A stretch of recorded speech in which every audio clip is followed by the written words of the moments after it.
What up, Junkies? Welcome back to another great episode of Culture Junkies Live. I'm your host, Kenshiro, and today we're going to be talking about the great John Wick. The third movie came out this past weekend. A lot of us came together and we watched it all for the first time. So we're going to give you our thoughts on that. We're also going to give you our thoughts on the last episode of Game of Thrones and the entire season in general, and ask a very poignant question that I think everybody needs to have answered.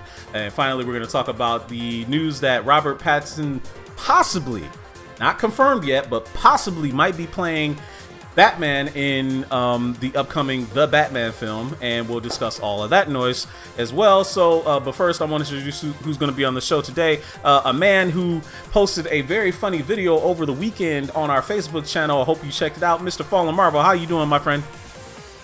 I am doing quite well, everybody. So, if by any chance y'all go to someone's house and Thanos is their father, run like hell. I know, right? That was pretty funny, man. How'd you manage to avoid like all them snaps? You kept coming back. He just kept bringing you back over and over and over again. Alternate timelines, man. I guess. You mess up one, it splinters in a whole other direction, man. It's crazy. Awesome. So, also on the show joining me today, live from Florida, a little bit over the weather, probably because she visited the somewhat chilly climate of Michigan last weekend with us. Miao Yin is on the show. How you doing, lady? Hello, all you happy people. I might sound like a cartoon villain today, but it's okay. Just today? Don't you always sound like a cartoon villain? Or is that just me? Mouth. Oh, okay. Shut your mouth. Maybe it is just me. The great Dr. Kuji is checking in. What's up, man? Yes, I am checking in. Not too much is up, but everything is great. Him and that distinguished salt and pepper beard of his and salt and pepper hair, too. It's getting, wait till it's all salt. LGZ is here on the show as well. How you doing, lady? Hey, how's everyone doing today? Awesome. You ready to talk about John Wick? I know you are. You were really excited. I am. Yes. Awesome. And you saw him a little bit briefly there. Baba Yaga. Mr. GQ is also on the show. How you doing, brother? I'm doing well. Always doing well. And look at my surroundings. I'm amazing. Yeah, indeed. The only thing you're missing is that incredibly awesome black Gohan that's over in the corner. That thing is dope, dude. That thing is really, really dope. Just can't see it on the camera, but it is there. It's sweet. But Gohan's not really that important, though. Oh, stop it. Just that Gohan was dope. It was Teen Gohan, the only one that mattered. And unfortunately, most of us have given up on Gohan a long time ago. Yeah, man. Yeah, I know. But still, that's my boy, man. I gotta represent. But so, hey, we know there was a lot of really dope things that happened this weekend, but there was probably something that was absolutely monumental that happened over the weekend. And we got to talk about that first. Can anyone guess what that is? Like, what was the dopest thing that happened this weekend? Not including John Wick? Yeah, not including John Wick. Yeah.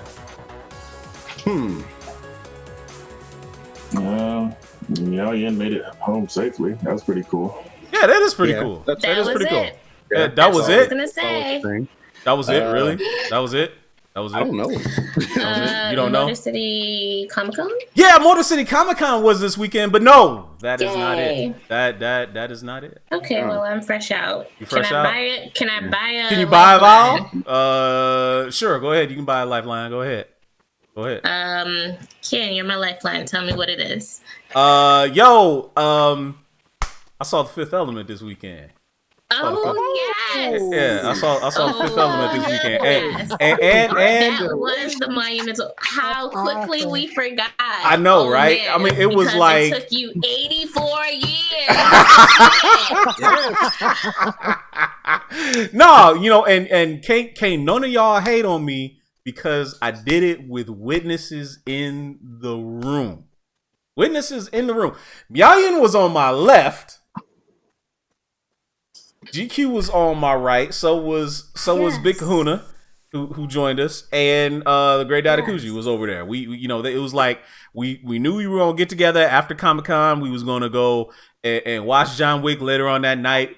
So I came over to GQ's And house, went downstairs, and The I first know thing it was a I setup. I said- know you said it. I know you did it, didn't you? Yep, That was yes, your I idea. did. Okay, all right, yeah. It was me. Yeah. It Okay. was all me.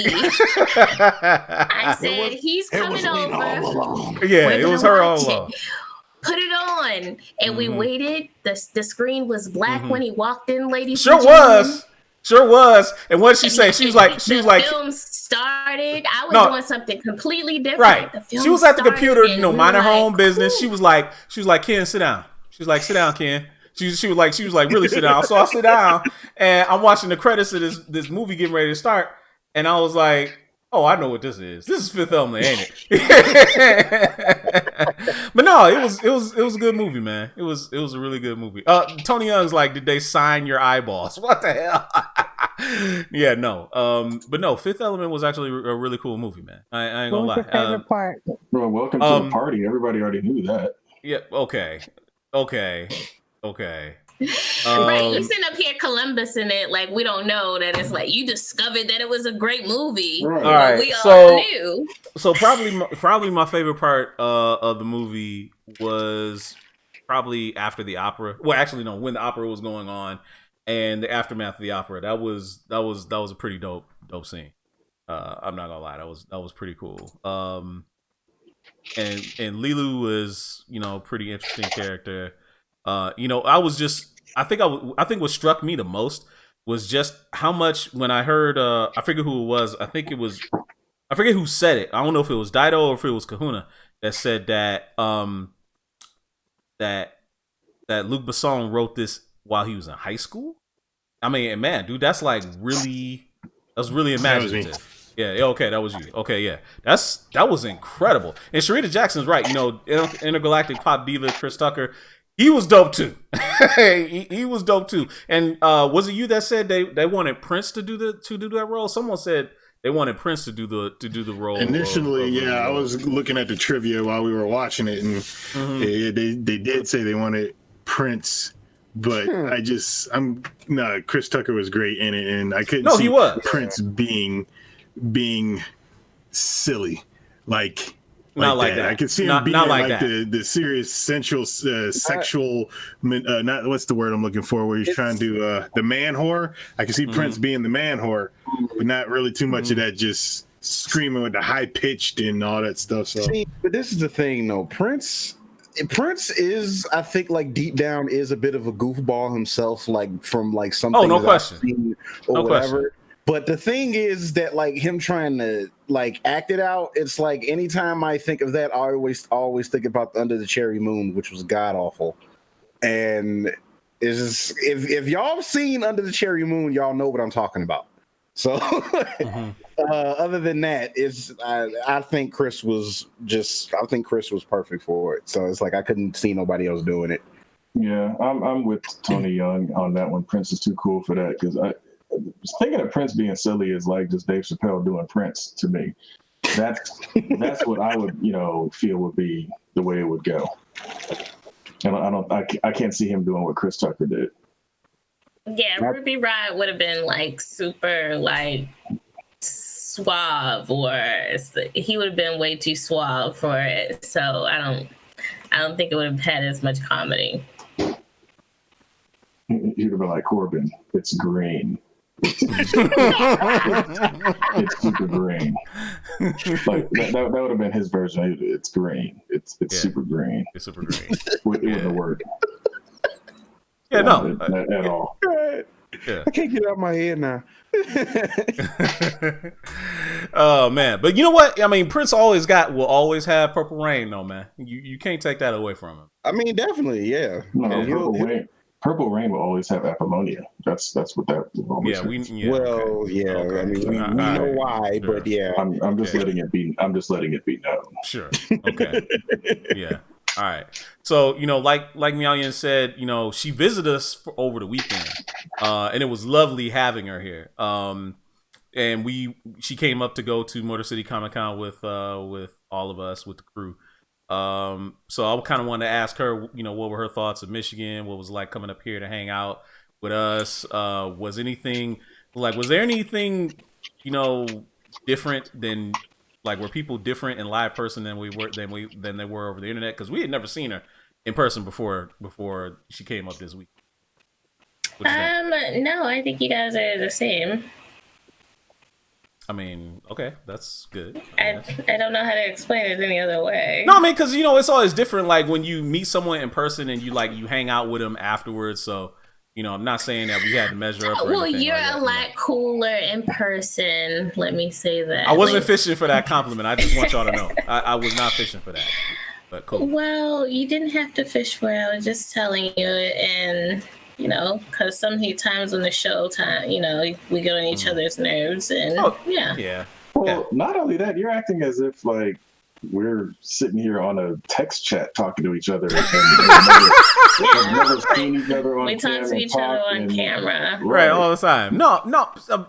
Okay, I guess maybe the question I'm asking. I thought you would be. There's that. Everybody would be my height. Honestly, I thought you'd be a little bit shorter. I thought you would be a little bit shorter. Honestly, I mean that's just me. Well, thank you. Yeah. Why would you think that I'd be your height? What? I think everybody is my height. Really? Okay. When has Chris ever I'm a short person. When has GQ ever given you the impression that he was a short man? Fun with that one.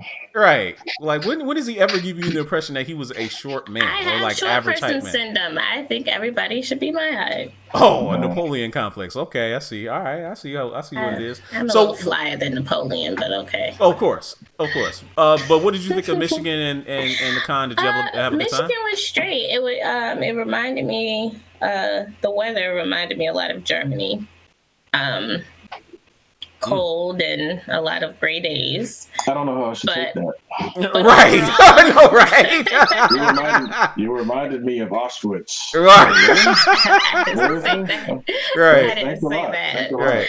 I didn't say that, but everybody actually was a lot nicer than I expected them to be in Detroit and in Michigan because again. Okay, here we go again. Let me finish. Damn. You hear certain things and all that kind of stuff, and everybody was super nice in Michigan. Not only you guys, but like anybody else I interacted with as well. Like traveling from Michigan back here to Florida, I was like, man, I guess I should go back to Michigan because people nice up there. Y'all down here. Where's the Southern hospitality y'all talking about? Right. Anyway, but everybody was really nice and kind, and people wanted to chat and talk and all this. So it was really great, and I had a good time. I mean, again, I don't have to say that the temperature is different, but I expect that. But everything else was fabulous. Awesome.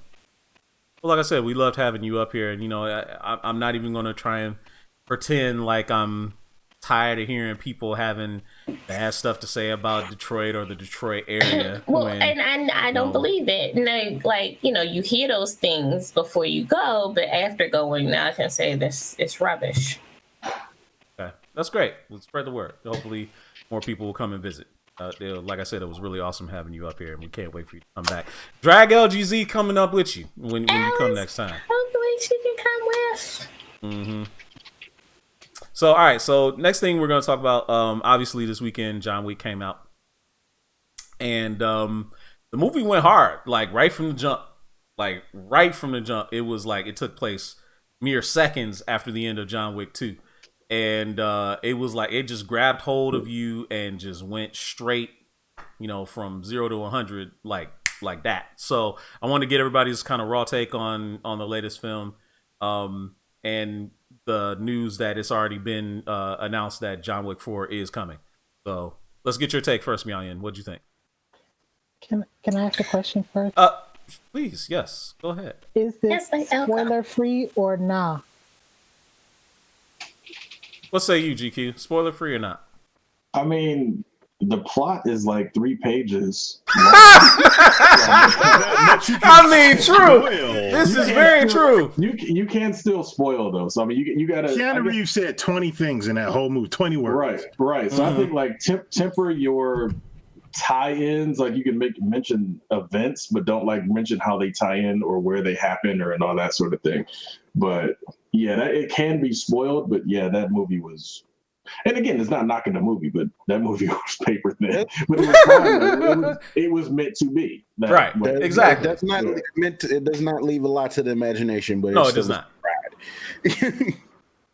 Still a fun ride if you're an action junkie. That's what I was yeah. But all right. Meowian, there you go. Go ahead. No, I mean, You have the floor. You have the floor, lady. Oh, okay. So I really enjoyed it. It was fun. I thought that it was, I actually did expect there to be more talking in the film, but it wasn't needed. It was kind of like one of my perfect mix of dialogue and action and all that kind of stuff, because let me tell you, I don't need a lot of dialogue in an action movie. I need explosions, I need fighting, I need chasing, I need people falling off of buildings, crashing through things, and it had all of it. I don't know if it had a lot of explosions. I will say I don't think it had a lot of explosions. Excuse me, but it had all the other things. And Keanu, he really did a good job. I will say Halle Berry did a great job. Like, I forgot she was even supposed to be in the film, and like her whole part in the movie made me want dogs, and I'm allergic to dogs, and dogs. All that kind of stuff. So I was like, bravo, this is amazing. Yeah. So LGZ. That's my take. Yeah, LGZ, you go next because I know you was chomping at the bit. Go ahead. It was a very good movie. I did like a lot of the cameos that I saw in there. I liked all the cameos. I think my favorite was Angelica Houston. I think that's her name. Yep.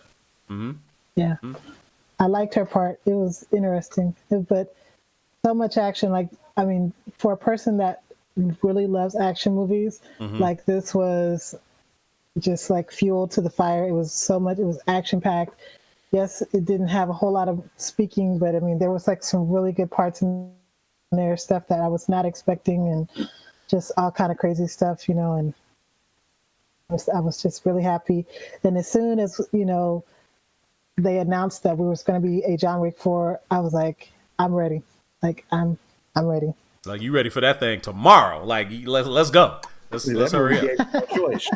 Right. But, speaking of cameos, like the first cameo I saw was one that I was not expecting at all. When he went to the New York Public Library, he was met by, a 7-foot tall man, and it was Boban Marjanovic, who plays for the Philadelphia 76ers of all NBA teams.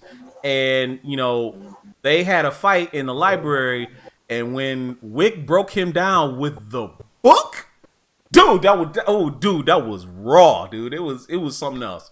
It was great. So yeah, I definitely thought the cameos were pretty dope, and the action was pretty sweet. Fallen Marvel, let's go ahead. What you got?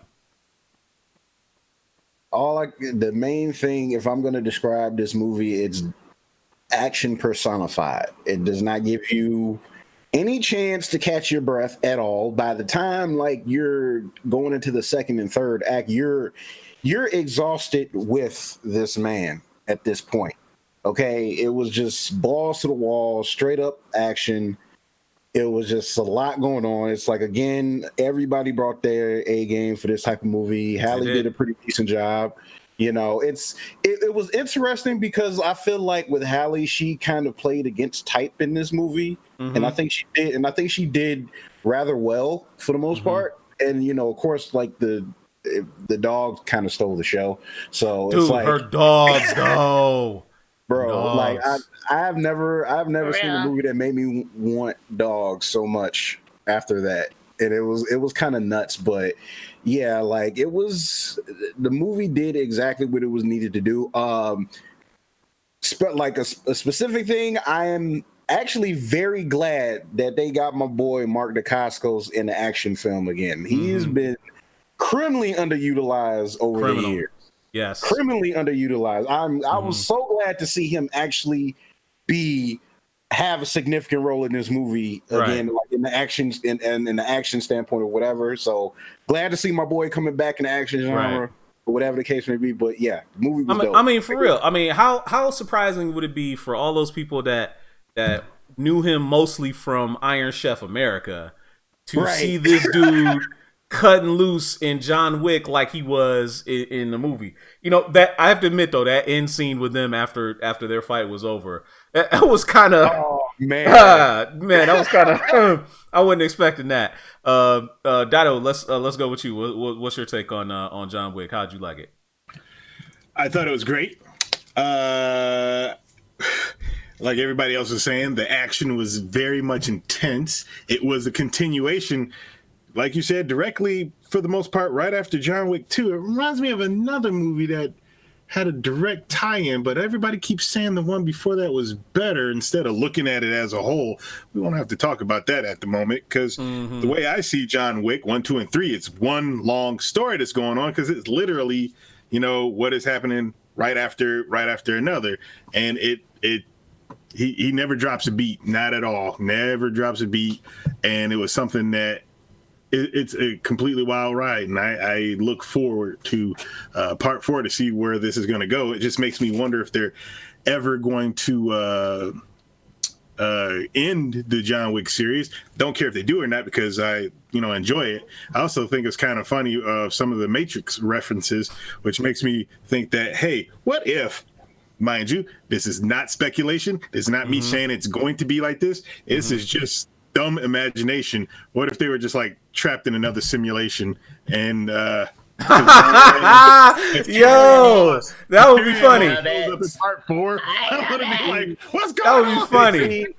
That would be hilarious, funny, dude. But granted, this is Lionsgate, not Warner Brothers. But right? I don't think they're doing that at all. Like I said, no. I just think Look, I mean, look, it's another discussion, but Warner Brothers ain't got the kind of foresight. But we'll just leave it at that. No, right. Hey, you know what? Hannah Omega actually brought up a really good suggestion in the chat over on YouTube. He was like, it would have been perfect for Carrie-Anne Moss to actually have been the adjudicator. That would have been a great Matrix reunion right in there. That would have been pretty dope. That would have been cool, I think. That would have been really cool. That would have been really cool. GQ, what's your take? Well, the movie was good. I mean, it wasn't enough exposition and explaining what was going on. It was just action from jump. Like, I wanted to know what the exchange rate for one of these is. Right? I'm trying to understand like the finer nuances of the bulletproof suits and like how long did Holly have to work to train them dogs to do what they could do? Right. And like Mark Dacascos, like how long did Mark Dacascos' character run that sushi joint? Like was he like there for like 6 months? Was he there for the long term? Like maybe like 2-3 years had that bad boy going, and then like potentially was like get approached by the Assassin's Guild. Okay, it's not the Assassin's Guild, but like the High Table or whatever they are. And then like my man sitting out there in the middle of the desert, like looking like Aladdin.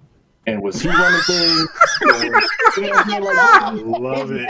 There's so many unanswered questions. No, hell no. The movie was good, man. The movie was good. See, he's just making fun of all those people that the Avengers shit. No. It's the people who went into the Avengers and couldn't figure stuff out. Like, I liked Infinity War better because it was more action. Like, what? There's too much exposition in Endgame. I didn't like. Come on, nah.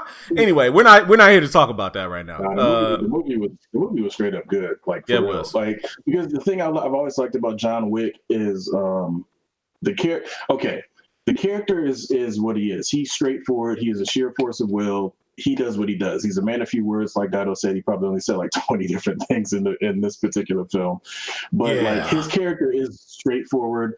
Action, like that's what he is. The world around him is what kind of is like how he reacts to it basically. And what I like is in the second one they did all of their world building as much as they needed to do. They showed you that it's like he's feared for a reason, obviously. They explained like a little bit more about the Continental and how it's like it's not just the one in New York. There's the one that was in Italy and basically around the world there's different ones.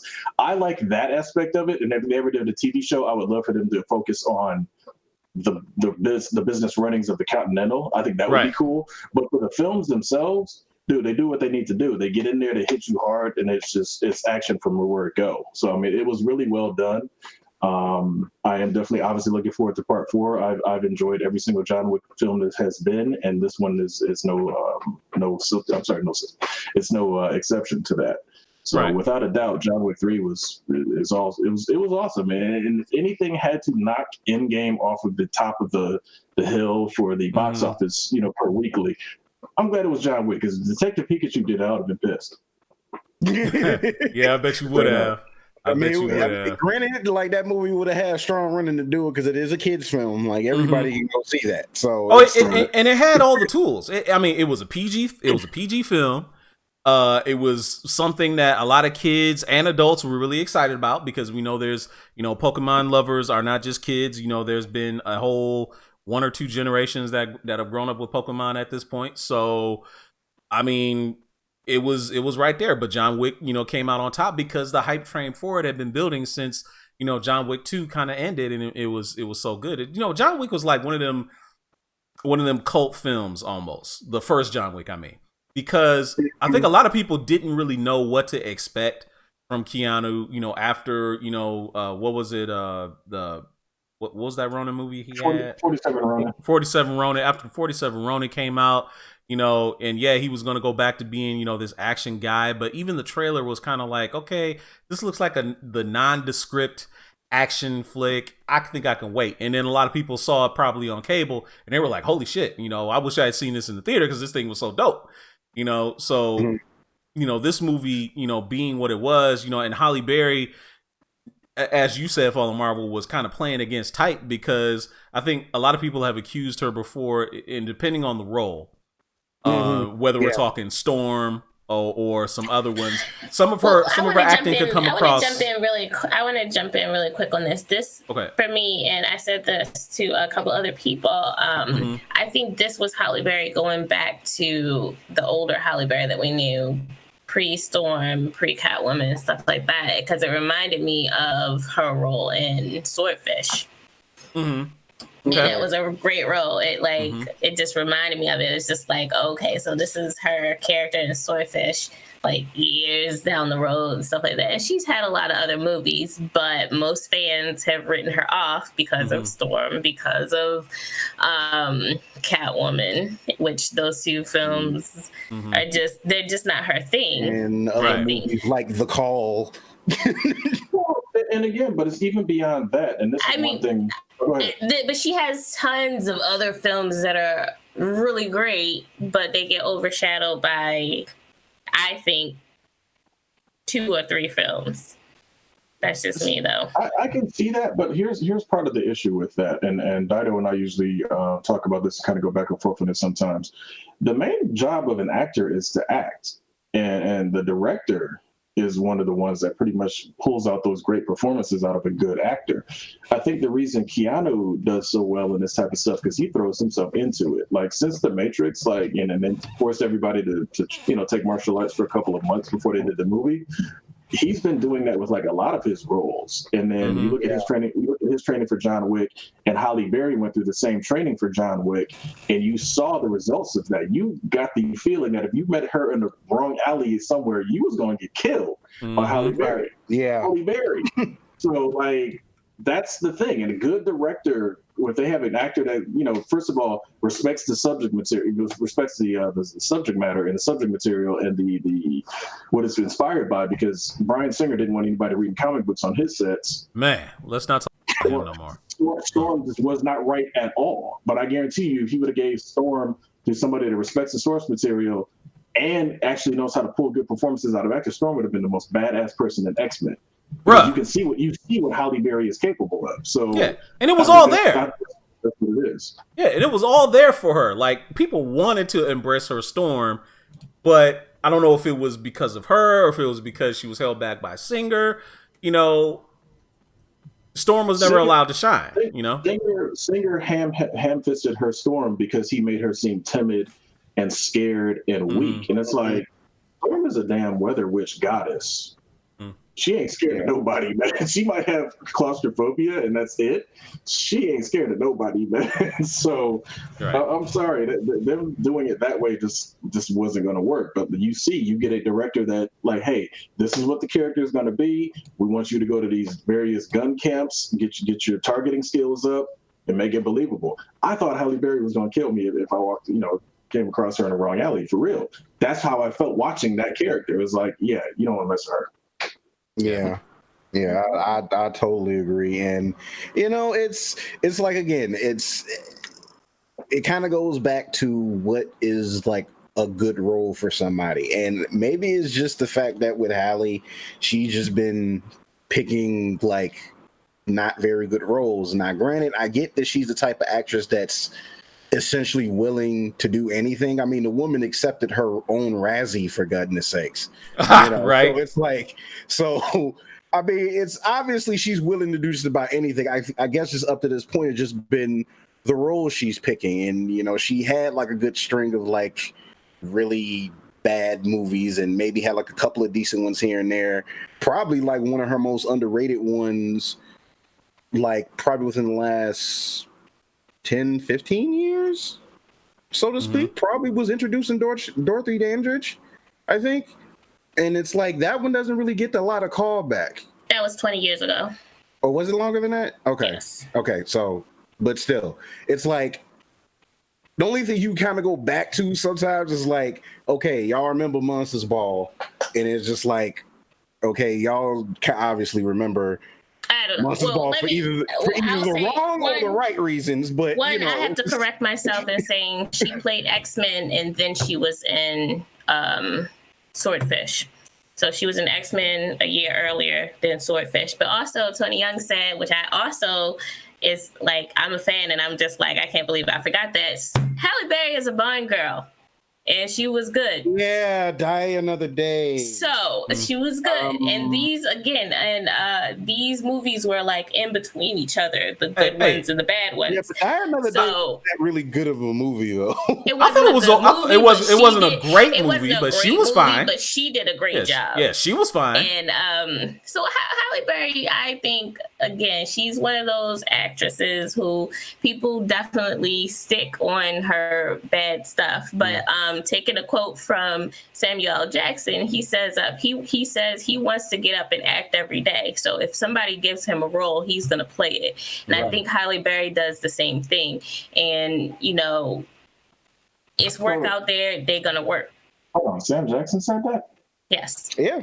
We got a roll. You right here in Michigan, brother. I know, brother. Come on down. Come on through and be a spokesperson anytime. Yeah, man.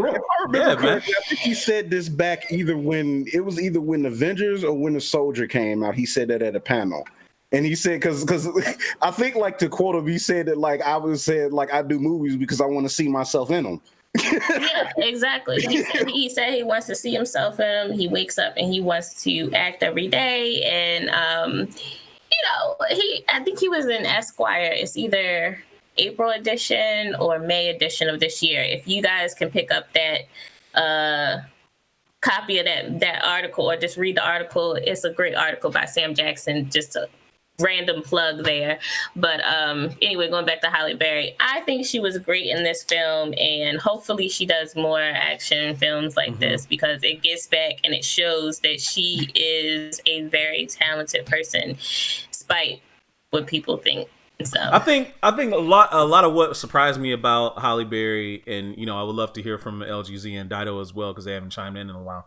But what surprised me so much about her in this movie was kind of how slim she looked and how believable she was in the role. Because, like, Megan Sean posted in the group that video of her and Keanu working out from Instagram. And, she was really putting in the work, and she was doing it.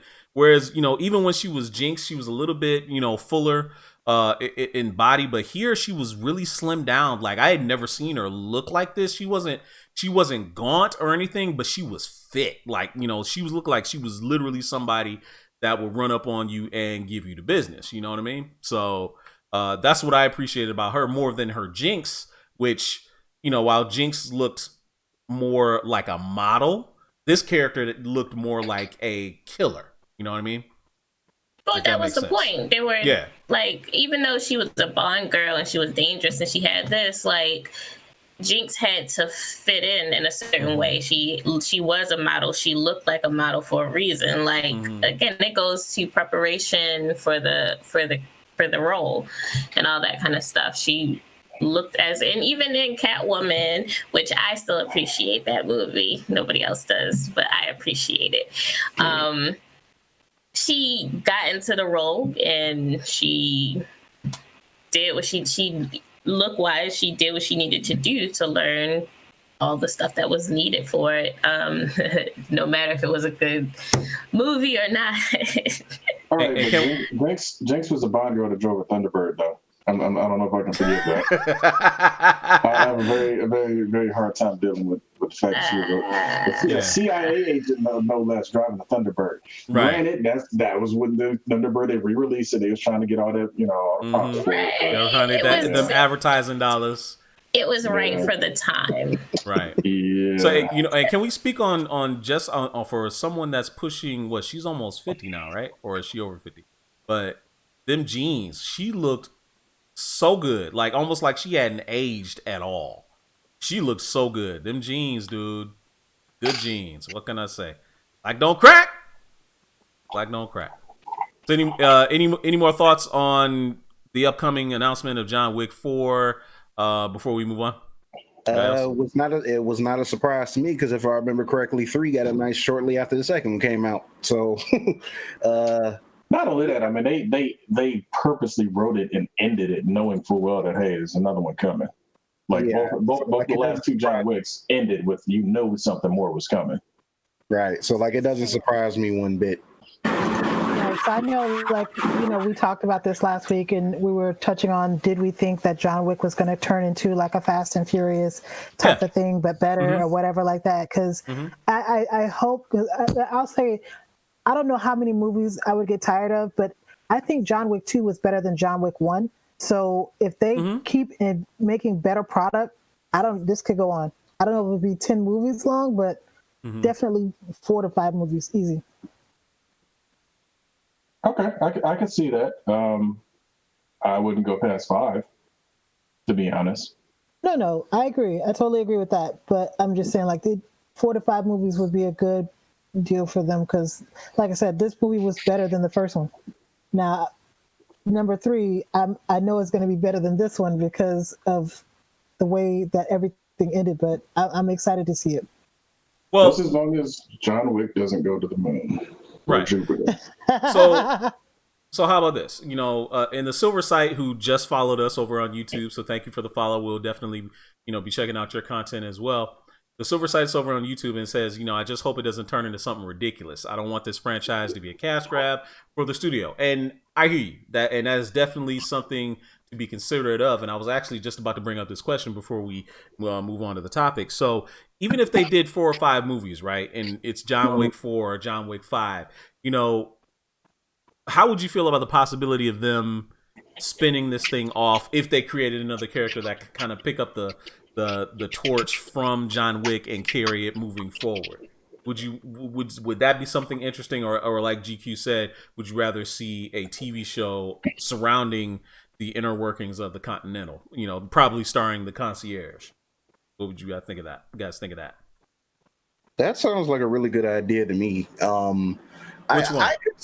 The TV show, like showing like the inner workers of the Continental with the concierge and stuff or whatever, and it like directly tying into stuff with John Wick or whatever, and like even with it, it's kind of like what GQ said. Like if they obviously continue more, like I could see them maybe rounding it out like a 5th one or something, because the only reason why I say that is the fact that pretty much every time I've gone to the movies this year, obviously I've seen the Hobbs and Shaw trailer, and every time I see that trailer, I keep thinking to myself, it's like I remember when all this series was about was just racing cars. Just Right. racing cars. It is like I'm looking at this and it's like I know this movie is. It's like it's more than likely going to be fun. I'm gonna go see it, but it's just how absurd the series has become. But I can't hate on it because it's like, hey, it was absurd by the second one. So like, I mean, but they were still just racing cars though. Like they had already like. It was already It had already gone all like it was already dumb. It was already crazy. And then when you had Tokyo Drift, it was like all over. And they killed the whole thing and they resurrected it and it's already turned into something different. I will go Fast and the Furious jumped the shark in Fast 5. Because the most outrageous thing you saw in Fast 2 was he jumped over him when they did the drawbridge trick. Mm-hmm. That was the most outrageous thing in that. It was absurd. The film itself, not the tricks or any of that. Just the film itself was absurd. It was because they were racing cars. That was because they were racing cars. Okay. No, the whole concept of what they were trying to do. They had this whole thing on the side, and it was too many parts they were trying to mix up. And by the second one, what? No, and it was crazy. It was still grounded to some degree. Like yes, the story itself was very. Yes, you could argue to say the story itself was absurd, but like as a whole, that movie was still rather grounded.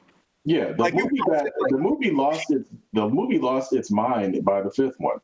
Dude, like the fifth one was just by the second one. I argue by the second one because by the time they said Tokyo, so now they in Tokyo. What's going on? No, it was just bad at that point. It was just bad.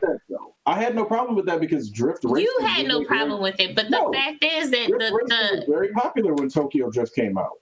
Like Drift didn't have any of the source characters, so it kind of deviated from the whole thing. Exactly what I'm saying. Vin Diesel was in the end of that movie. Yes, he was. We know that. Yep. Yeah, we know that. Yep. He was in it. But that doesn't mean that they hadn't already gone off the rails. Really? No. They did a very good job of tying Tokyo Drift back into the whole franchise anyway. So I will give them all their props for that. I'm saying from a sense of the movies getting outrageous and crazy and almost A-team-like started in Fast 5 and Fast 6. Exactly. It did. But that is when they were changed. That's when they had changed the whole thing and it even became relevant again. So it became insane by then. It went to levels of insanity after 5. After 5, it was just crazy. But when you got to 5, that's when people started being interested again. Is what I'm saying. So but you also had like cars dragging like 2-ton vaults down the street. What are you talking about? Dude, that was insane. Are you kidding? Hold on. I'm not saying that's not insane. I'm saying that's why it was interesting because they were doing those insane things, and that's why people were just like, "Oh, I want to watch this again." It's not like this street racing stuff that y'all trying to do. That was their second jump the shark moment. That whole 2-ton safe down the street shit. That was dumb. That was sweet. From being about driving cars, though, he's 100% right on that. Like it just went about like street racing, like the street racing underground thing. Yeah, but none of that was in there. None of that was all that stopped. Espionage. All of that stopped. Hold on. All of that. All right. One at a time. Come on now. All of that stopped in 4. Once they got to 4, they was running drugs and whatever the heck they was doing, running through them tunnels in Mexico. Running drugs in the first one, like they had all kinds of criminal enterprises throughout all of them. But it was just the drugs. It wasn't like the ridiculous heist of, hey, let's jump our cars out of planes, or hey, let's drag these safes out of down the street, or hey, let's jump our cars in between buildings in Dubai. Like that was just insanity. That was great, but that was great. Add all these people in the movie that no one knows and has no backstory or link to these goddamn main characters. But nobody cared. It was great. Exactly. In which movie, L? Let's go. I can break this down for you real quick. Go ahead. No, in Tokyo Drift. The only part they had was the part where he came at the end to ask about the Asian dude. But it's in. Prior to that, the Asian dude was in the one before. But I was just like, no, I'm sorry, he was in the one after it. hold on, real quick. If you're going off of that logic, Fast 2 shouldn't have happened either because the only person you had was Paul Walker. That's I right. know. I would, and I agree with that. I mean, like it's gotten crazy. Like I said initially, it jumped the shark. And number 2, yes, it's been. I agree. I mean, like, Yo, I don't even know. They went off the rails in the second. I'm not gonna say it's trash, Yo, but I'm just all gonna right, say. I'm not let's- gonna say it's trash. But the thing like, is that, ridiculous now. that we're at Hobbs and Shaw now because they've been going through this craziness for all these movies, and people And want it's to gonna see be more it. the same. Yeah, they do. They do. But wait, People They do. want to see it. So They do. Yeah, they still try to You're pull at cars into it. When they went, in the trailer, they still try to pull cars in it, and it was just like, what? Wait a minute, you mean this clean cut car? That was like, now this is like, we are at Hobbs and Shaw because the great Definities have deemed it so. The great deities out there have deemed that The Rock and Jason Statham need to be in the movie. Need to be together. They need to be together. Yes. Oh, That's how we got I'm it. just interested Yes. in seeing. I'm just interested in seeing the Black Superman. That's right. So yes, I mean, Idris you Elba. know, Okay. whatever. So anyway, so That's the reason Sharita I'm Jackson. watching it. All right, hold on. Idris Elba can pick up a couple of crumbs on the side that fall off the table of Right. Rock and Jason Statham. That's fine. I mean, problem I don't with that. care. That's the only reason All I'm right, going to the so theater to see it. Have We're fun with gonna that. wrap up the discussion on this one because Sharita Jackson actually had an awesome comment. She said, "Fast and the Furious is literally non-sexual hentai." I'm like, what? Okay.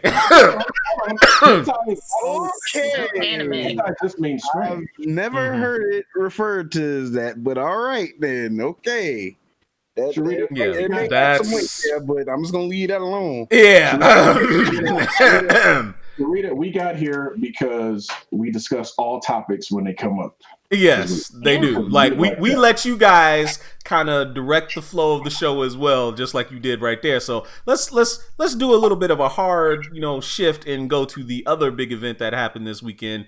That would be Game of Thrones, and Game of Thrones is now officially done. It's over, and I have to tell you, not a lot of people are really happy with season 8 overall, and some of them even think that because season 8 was such a rushed mess and it wasn't delivered very well, that it may tarnish the entire legacy of the show. So the very poignant question I want to ask all of you on the panel that did watch it, and even GQ, who has never watched a single episode of this show, watched it with us on Sunday, so he can give his thoughts as well.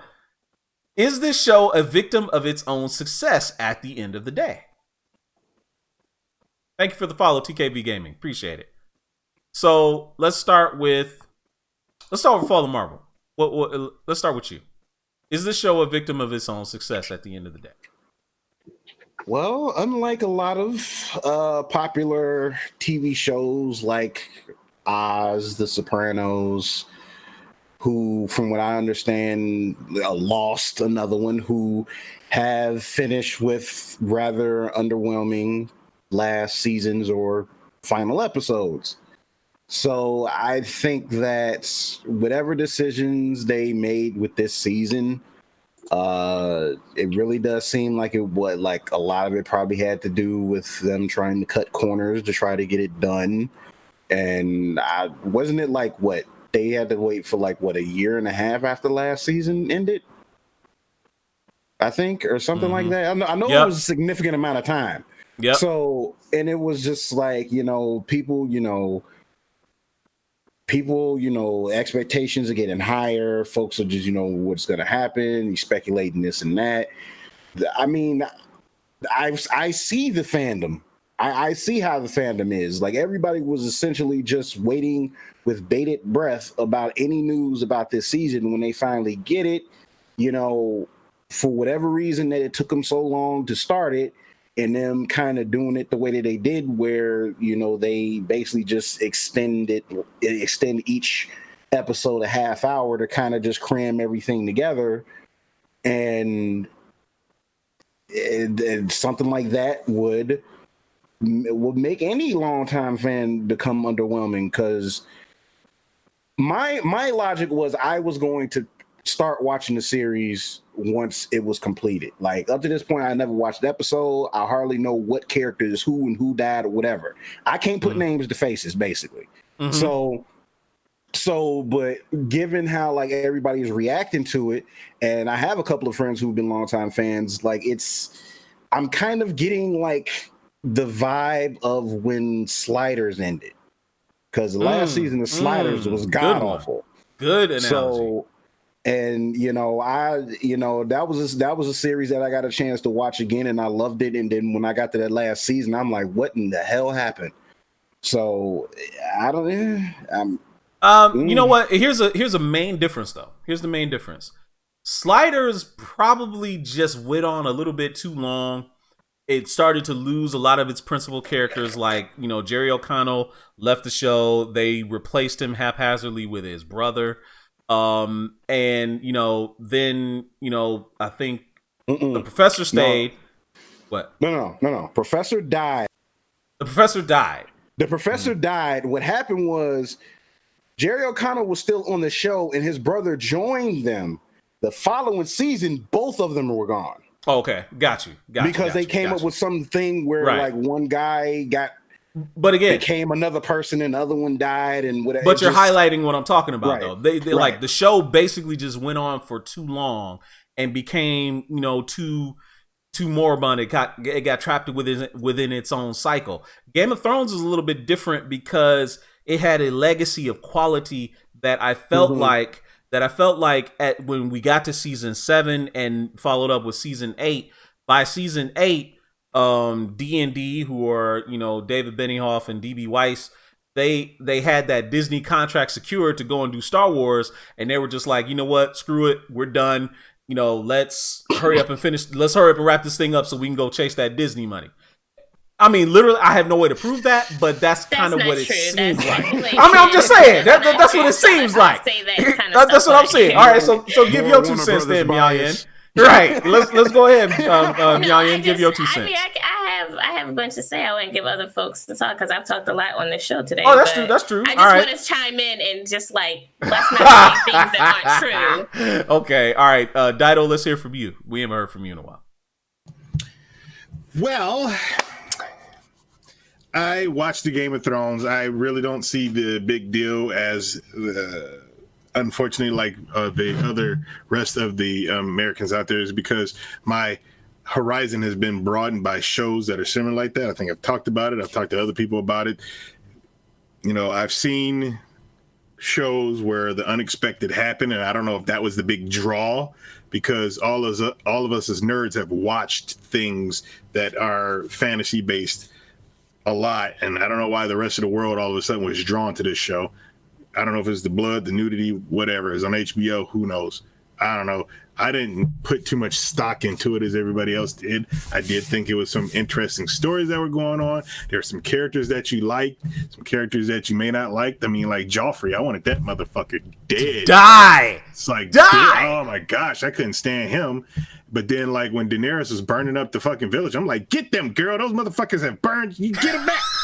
Do it. I'm sitting there like, burn those motherfuckers. And everybody else like, oh, that she should have did that. She should have did that. And then I saw a meme. I was trying to put it into our chat, but my damn thing crashed and it wouldn't let me do it. But it's basically, who was her name? Kathy Bates from that movie Misery. Yes. Misery. Where she basically kidnaps, some people might know it, she kidnaps the author of a book and basically forces him to rewrite something she didn't like because she's a fan. These motherfucking fans out here, all of them are all a bunch of big Kathy Bates in Misery is getting on my nerves. It's like, this is all wrong. You're going to have to redo it. We're going to have to a petition, people. Sit your fucking ass down and watch a goddamn TV show. Be careful. Sharita Jackson actually just signed the petition. So she's one of them people you're talking about. Be careful. I'm sorry. I love you. I'm glad you watch our show, but that's some idiotic fucking misery shit, and I'm sorry. Sit yourself back and watch it, like it or dislike it, but don't go around trying to tell people to redo the show because you didn't like it. Come the fuck on. That literally is. The meme, I have it on my page. You can look at it if you're on Facebook. It says, this is all wrong. You're going to have to rewrite all of Game of Thrones Season 8. And that's what these people out there want.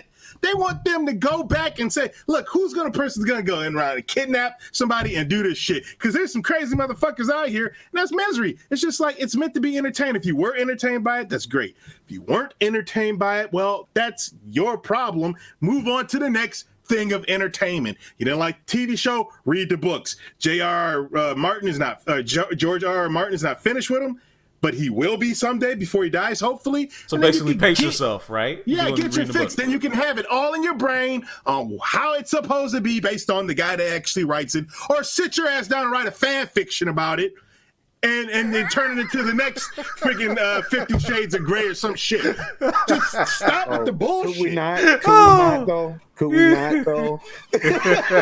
We could also not. Just wait for the books. Yeah, right. I mean, just like, that's just the whole thing. If this is what you want, sit down and write it better. If you can do it, then... man, you should be in Hollywood, but since you're not, love it. Be entertained, man. My man from oh gosh, why can't I think of the name of the title? It should be coming to me snappy like this. I mean, don't you love Gerard that his rants always get derailed because he loses his train of thought because he's fucking, so wrapped in it. It's Gerard Butler, you know, he played him in it. Are you not entertained? Because are you not entertained? That was Gladiator. It was Gladiator, yeah, actually. Gladiator, thank you. And it was Russell Crowe, not Gerard Butler. Sorry, Russell Crowe. I'm getting 300 and fucking Gladiator mixed up in my brain. Yeah, Gerard. They both have beards. Both white guys. Yeah. Yeah, just remember, Russell is Are You Not Entertained? Gerard is This is Sparta. This is Sparta. Yeah, there you go. But it's just like, come on, man. Come on. It's just that the matter of fact, this is just to be entertained by it or not to be entertained by it. If you like it, do you like it? You don't like it, you like it. I understand that you don't like it, but it's you. I just can't stand hearing people don't like it because it was not what they wanted. It's not how it's supposed to be. No, what was supposed to be, what was aired on television. Period. That's what was supposed to be. Now the books, we'll see what was supposed to be. Right. But you just can't say it. Just say I don't like it. Right. Okay. Say I didn't like it. All right, we got you, brother. Got you. Cool down. Get this man some water. Woo! He should be parched from all that ranting that he just did. Let's go to LGZ. Let's get your thoughts. All right, so now it's time for my rant. Oh, let's go. Let's go. Here we go. Let's do it. Here we go. I'm just fucking with you. No, actually, it was an interesting ending. Like, I was not expecting that. It kind of, I don't want to say I didn't like it, but, you know, I think after the long night, it kind of started getting a little crazy. And I was just like, well, wait a minute. I mean, especially, I just thought for some odd reason that it was going to turn out different. Like, I knew Daenerys was going to die. Okay. I knew Daenerys was going to die. Like, she had to, right? Because she literally... She had to because of the whole burning of the village, right? So I knew that was coming because she basically, you know, she went mad queen for like 10 minutes or whatever and did all that. So I knew that was going to have to happen. Like, I didn't think it was going to be Jon Snow that did it, but I knew it was going to have to happen because she went crazy. And everybody knew that bitch had to be stopped for, you know what I'm saying, period. What I didn't understand was, which was weird to me because, again, I binge watched all 7 seasons and then started on season 8 like 2 weeks in. So I binge watched whatever for all that and then came with the rest of everybody else. The thing that threw me off was like how, you know, Jon should have had the throne because he was the male heir Targaryen, right? So I was just like, well, why? I mean, but she was like trying to kill. I mean, like, she was trying to kill everybody that knew that because she just, like, it was fighting so hard. So I thought it was going to be, you know, something a little bit different that in the end. And then it's like, okay, wait. So he goes to prison for killing Daenerys. We don't even know how long, right? Because it was 5 minutes. It could have been 5 years for all we know. Like, that's the one thing I didn't like about the show. There was no telling, like, timelines is like all the way fucked up. Oh, timelines was all jacked up in that show. Especially in the last couple of seasons, they were all jacked up. Yeah, all jacked up. All that was like real crazy to me. But I'm saying, like, she was just like mad and was just trying to suppress and kill everybody who knew it. And it was like some crazy shit. I was just like, you're doing all this. So I knew she was gonna die. But I just thought that for Jon Snow, the person who basically was the heir to the throne and should, went through everything that he went through to be fucking ousted out of fucking the throne, wherever that was, where the what was the people called? Were they outside of the wall with the wildlings? And be like, oh, you can't have no. He didn't get ousted. He wanted to go. That's where he was most comfortable in his life anyway. He liked being free. He didn't want to be tied down by, obligation or anything like that. He was just a man that wanted to do what was right. That's how he was raised. That's how he felt. So he chose to go beyond the wall and live, and probably would never return. Though.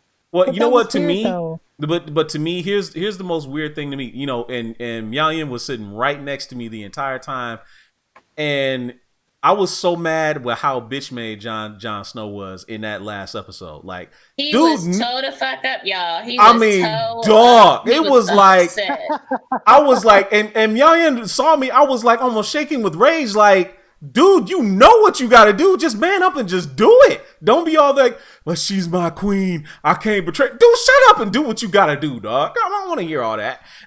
Anyway, let's hear from someone that doesn't have any of the emotion tied to this series. Let's hear from GQ, and then we can hear Miao-Yin's take on everything. Let's hear from GQ real fast. Well, for me, Daenerys is probably going to be my favorite character when I watch the show, actually. I had no problem with her killing everybody. I mean, given what her backstory, what I was told. No, for real, because it's like her whole situation was her entire family was basically destroyed and wiped out by these people. So, yeah, if I have a dragon that I have complete control over and I can burn everybody, yeah, I'm burning everybody down with no regard, without any care. And then for her to have the thought of essentially, liberating, as she wanted to call it, the rest of the world, yeah, it makes perfect sense. It's like if you're in a position of power and you feel like your entire life you've been oppressed, you want to liberate people. That's the exact same thing Killmonger went through. So, I mean, I have zero problems with her wanting to do that. And I honestly wish she would have killed Jon Snow instead of the other way around and would have ruled on the Iron Throne. But that's just how that's how I would have ended it. That's how I would have done it. But again, I'm not the show writer. So, I mean, I don't know. The show was fine. I had zero problems with it. Jon Snow cries too much and looks like he's about to cry all the time. All the time. Especially in the last episode. All the time. Yeah. So, I mean, like I can tell that during the other 7 or 8 seasons that I have to watch once it is released, I'm probably going to hate him throughout all of it. But like I said, I thought the ending show. I mean, it was what it was. It's a show. Like Dido said. I mean, like unless you can do better, write better, go out and film something and do it better, why are you complaining about it? It's a TV show. The only thing you invested in it is time. Right. Period. And that's I mean, it. come on, so, man. Like, people are deserving of they can be disappointed in how a show ended up. But the doing the petitions and all this other kind of stuff, that's a little bit extra. That's extra. But that's what I'm saying. Be disappointed. Say you don't like it. Give reason why you don't like it. But don't do this extra bullshit. That shit is annoying. That's why I compared it to the Misery thing, because it literally is. You're not going to go out there and get them to change stuff because it's done already. They're not going to redo it. They move on. If you think the ending was sucked, then the ending sucked for you. Right. If the other people thought it was a decent cap, then it was decent for them. But it's just like the petition shit is useless. It's just a waste of time, and it shows people that you don't have ownership in this stuff. You don't. So, right. Whatever. But I am going to write a dissertation. I'm very much looking forward to reading that. I am. It's called "A Bitch Is a Bitch," and it's going to talk about Sansa and her rise to power. Woo! Woo! Woo! Okay. Well, that brings me in. Go ahead. All right. So Go ahead. I start off with, so like I said, I said this last week, I've been saying it. None of my favorite shows have a great last season. It's just not. It's just what this one is no different. It wasn't a great last season. No, it wasn't epic. No. But I can't say that I was like, oh my gosh, this was such a great ending. But No. I was Team Stark from the beginning, and the Starks won in the end. The last living Starks all ended up they all survived. Mm-hmm. And Bran the Broken, long may he reign. Especially my girl Arya, she going to see. Oh yeah. She gonna go explore what's west of Westeros, or wherever the maps aren't made yet. That's where she's going, and I thought that was great. Now, like I said before, I started off this show. I did not like Sansa. Sansa was like, I hated her. I thought she was. I'm not gonna lie, I hated her. Such a. I just didn't like her character. It was nothing. Like when Arya had her on the list, I was like, you know what? Usually I'm not for people killing their siblings, but I mean, I guess if you got to do it, you got to do it. But Sansa had a very good, like she had one of the great progressions in. Yeah. Whether you liked her in the end or anything like that, you got to admit that her story progression was good. Yep. She might still be a horrible person, but she rode for the North until the very end. When she got home, she said, hey, this is my home. I'm riding for it. Nobody else is. We're going to lead it. Me and my family are going to rule the North. That is what Sansa had in her head. Mm-hmm. And that's why I look at it. Sansa might have been a villain, might have been an anti-hero, whatever you want to call her. She was down for the North, whatever. From the jump. Because when everybody was just like, she's like, little brother. Hold up, bro. I love you, little brother. But we and the funny thing about it, and I've been thinking about this, I'm just like, so I guess some of them were kind of looking sideways at Sansa, like, we could have said that we were independent too. Mm-hmm. Like they were looking like at that was an option. Like that was an option. We didn't know that. But Sansa, I will say this: Sansa learned from her enemies, and she didn't make the same mistakes that they did. Littlefinger the most. That is something that most of the other characters in this whole saga, no one else actually in this whole saga can say that they learned from their enemies and they didn't make those same mistakes. Sansa did not. So, she learned from Cersei, she learned from Littlefinger, and she capitalized on those things. Ass. So with Bran the Broken, my goodness. I agree with everybody when they say he need to change that name if he's going to be king, because right, Bran the Broken. Yeah. Like even at the end, when Tyrion was like, "That'll get better," and he was like, "I'm sure it will." First thing, bro, you gonna drop that Broken out my name, man. That's gonna be the first thing you're gonna do. I mean, I didn't see it coming. I can appreciate something that I didn't see coming. That's why they couldn't hate the end, because it wasn't predictable. I didn't see it coming. I was just like, so Bran was the villain all along. The Three-Eyed Raven was the villain all along, because the Night King was trying to stop him from taking over the whole world. That's probably what it was, if we really want to think about it. But that's a whole intellectual conversation for another day. May I interject here? Interject here? Let me just say that I don't care that they called him Bran the Broken. I do care how Sansa tried to shade his ass, talk about he can't have no kids. Fuck you. Fuck you, Sansa. How you gonna save your own fucking brother, bitch? Oh my god, I don't like her. I'm sorry. She tried to speak for everybody because she was just like, he doesn't want this, he doesn't want this. And then of course Brand was just like, why do you think I travel all this way? All right, what you think I came down here for? I ain't come down here for my health. The songs are trying to speak for him, but he like, I came down here because I'm about to be the king.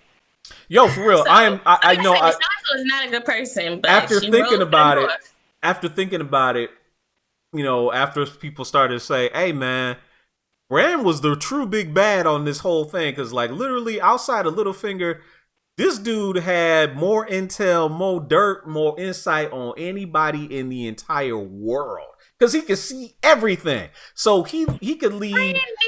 Brand new that Brand Daenerys new was going to go down there and burn down Exactly. King's Landing, and He knew it. with it. Yeah, he knew it because he knew what was going to happen afterwards. He just all he had to do was move all the chess pieces and put them right in their place, and they was going to do exactly what he wanted.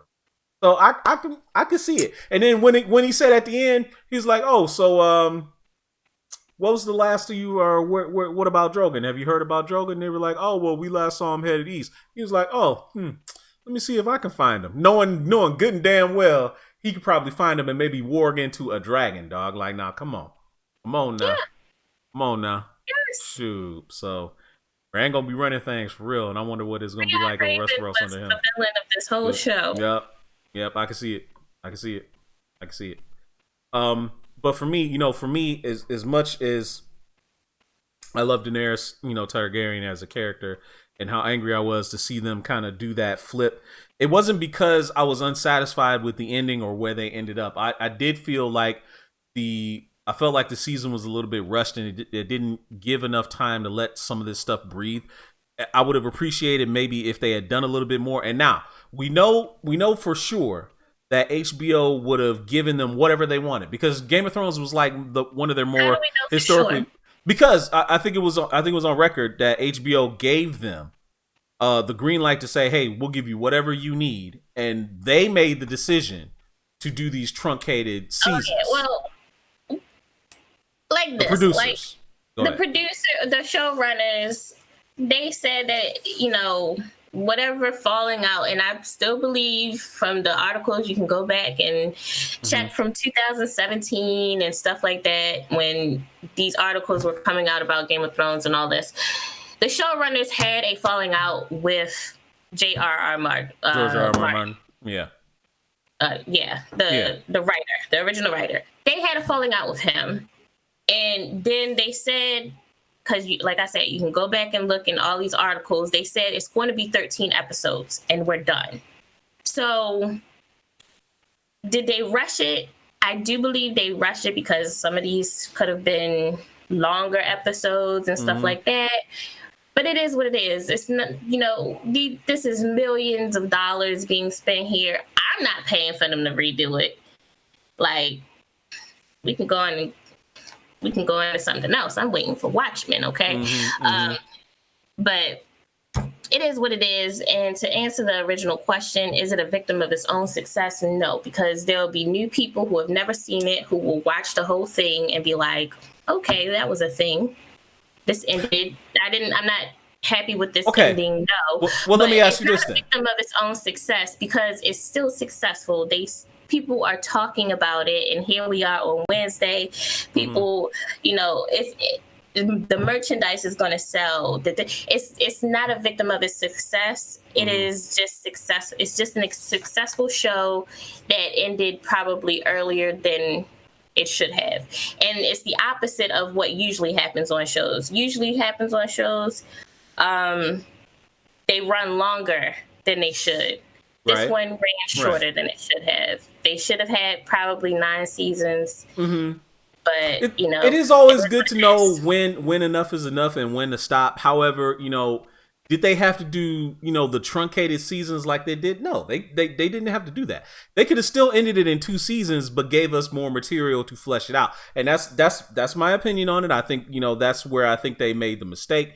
But let me ask you this, because you bring up a good point about how your favorite shows never end up, ending on really good notes. We can go back to, like Fall of Marvel said, Sliders. We can go to True Blood. We can go to any number of shows. Dexter, we can go to any number of shows that probably hang on a little bit too long, and their last seasons don't end up being the best. Because like True Blood started to go downhill for me even in season 4 before it got to season 5. Season 5, it was just like, what the hell is this shit? Like it was just so much of a disappointment. So let me ask you this then.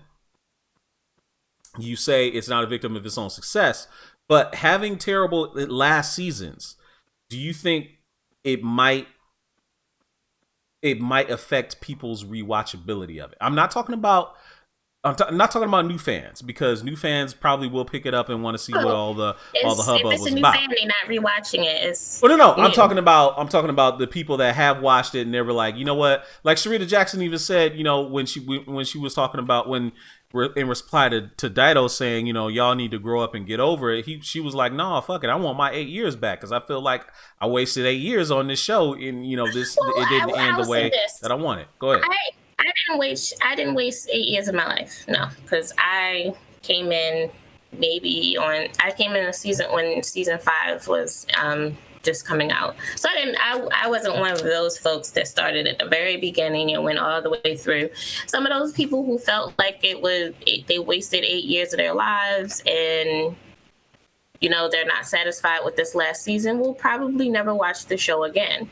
But there are other folks like me, I will watch the show again. Like if I know some people who have never watched the show and they're just like, hey, I want to watch it. And I'm like, I will start with you. I will watch it with you. Even with this terrible last season or, less than unsatisfactory or whatever you want to call it. Like I said, it was not great, but I was like, okay, I'll watch it again.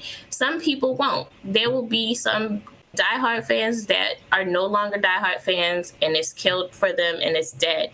There are other people who are just like, I need to go back and see where I missed something. There are other folks that are just like, let's run it. That's just how it is. Like I'll go back to one of my favorite shows, Dexter. I love Dexter, but I will not go back to season 1 and watch Dexter again. Are there certain seasons I will watch? Yes. But I will never watch the whole show again.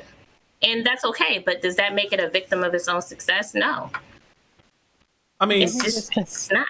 Yeah. Let me just say this. Let me throw in 6 Feet Under. 6 Feet Under was one of the only HBO shows that I saw that did a really good job from the beginning all the way to the end. Even the finale was a very good series. 6 Feet Under. I've heard a lot of good things about 6 Feet Under. Yeah, I agree. That's would Entourage also be another one of those HBO shows that from beginning to end ended up being really good? I know The Wire, a lot of people say, was fantastic from beginning to end. I know a lot of people say Oz was fantastic. Boardwalk Empire, and was the other one, the one that is getting a movie coming out later this year, Deadwood, I think, right? Deadwood's getting a feature film, so obviously that one also has some staying power, whereas Game of Thrones may have fallen flat on its face. It's ended. It's that's the difference. I get that. Those shows are different, and this show, unfortunately, like I don't know how many of those are based off books and stuff like that. I know what The Wire is based off of, and stuff like that, but this is based off of unfinished books, and part of it was that the author and the showrunners couldn't get on the same page for the most part. And as much as anybody wants to speculate, oh, he gave him this part, it came down to it because they couldn't get what they wanted from him, so they ended the show. Period. That's what happened. It happens. So I again say it's not a victim of its own success. It was just it's another successful show that has come to an end, and that's it. That's it. Okay. So then does the lackluster ending of the season, and I'll throw this out to everybody else on the panel that hasn't chimed in a bit as well.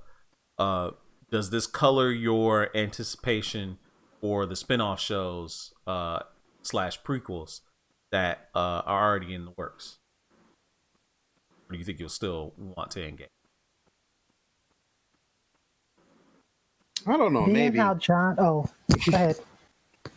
I think for me, maybe. I mean, if there's more to be expanded on, I still might. I mean, I'm still be willing to give it a chance. I'm not like completely just giving up on it or anything, because at some point I do. But if they start to do something that expand on it and make it interesting for me to still want to see it, I'll be okay with it. It's just, I think it's just my take on it is just with it being the way it is. I mean, I know a lot of the successful shows, like a lot of it is because a lot of folks don't want to see the show end.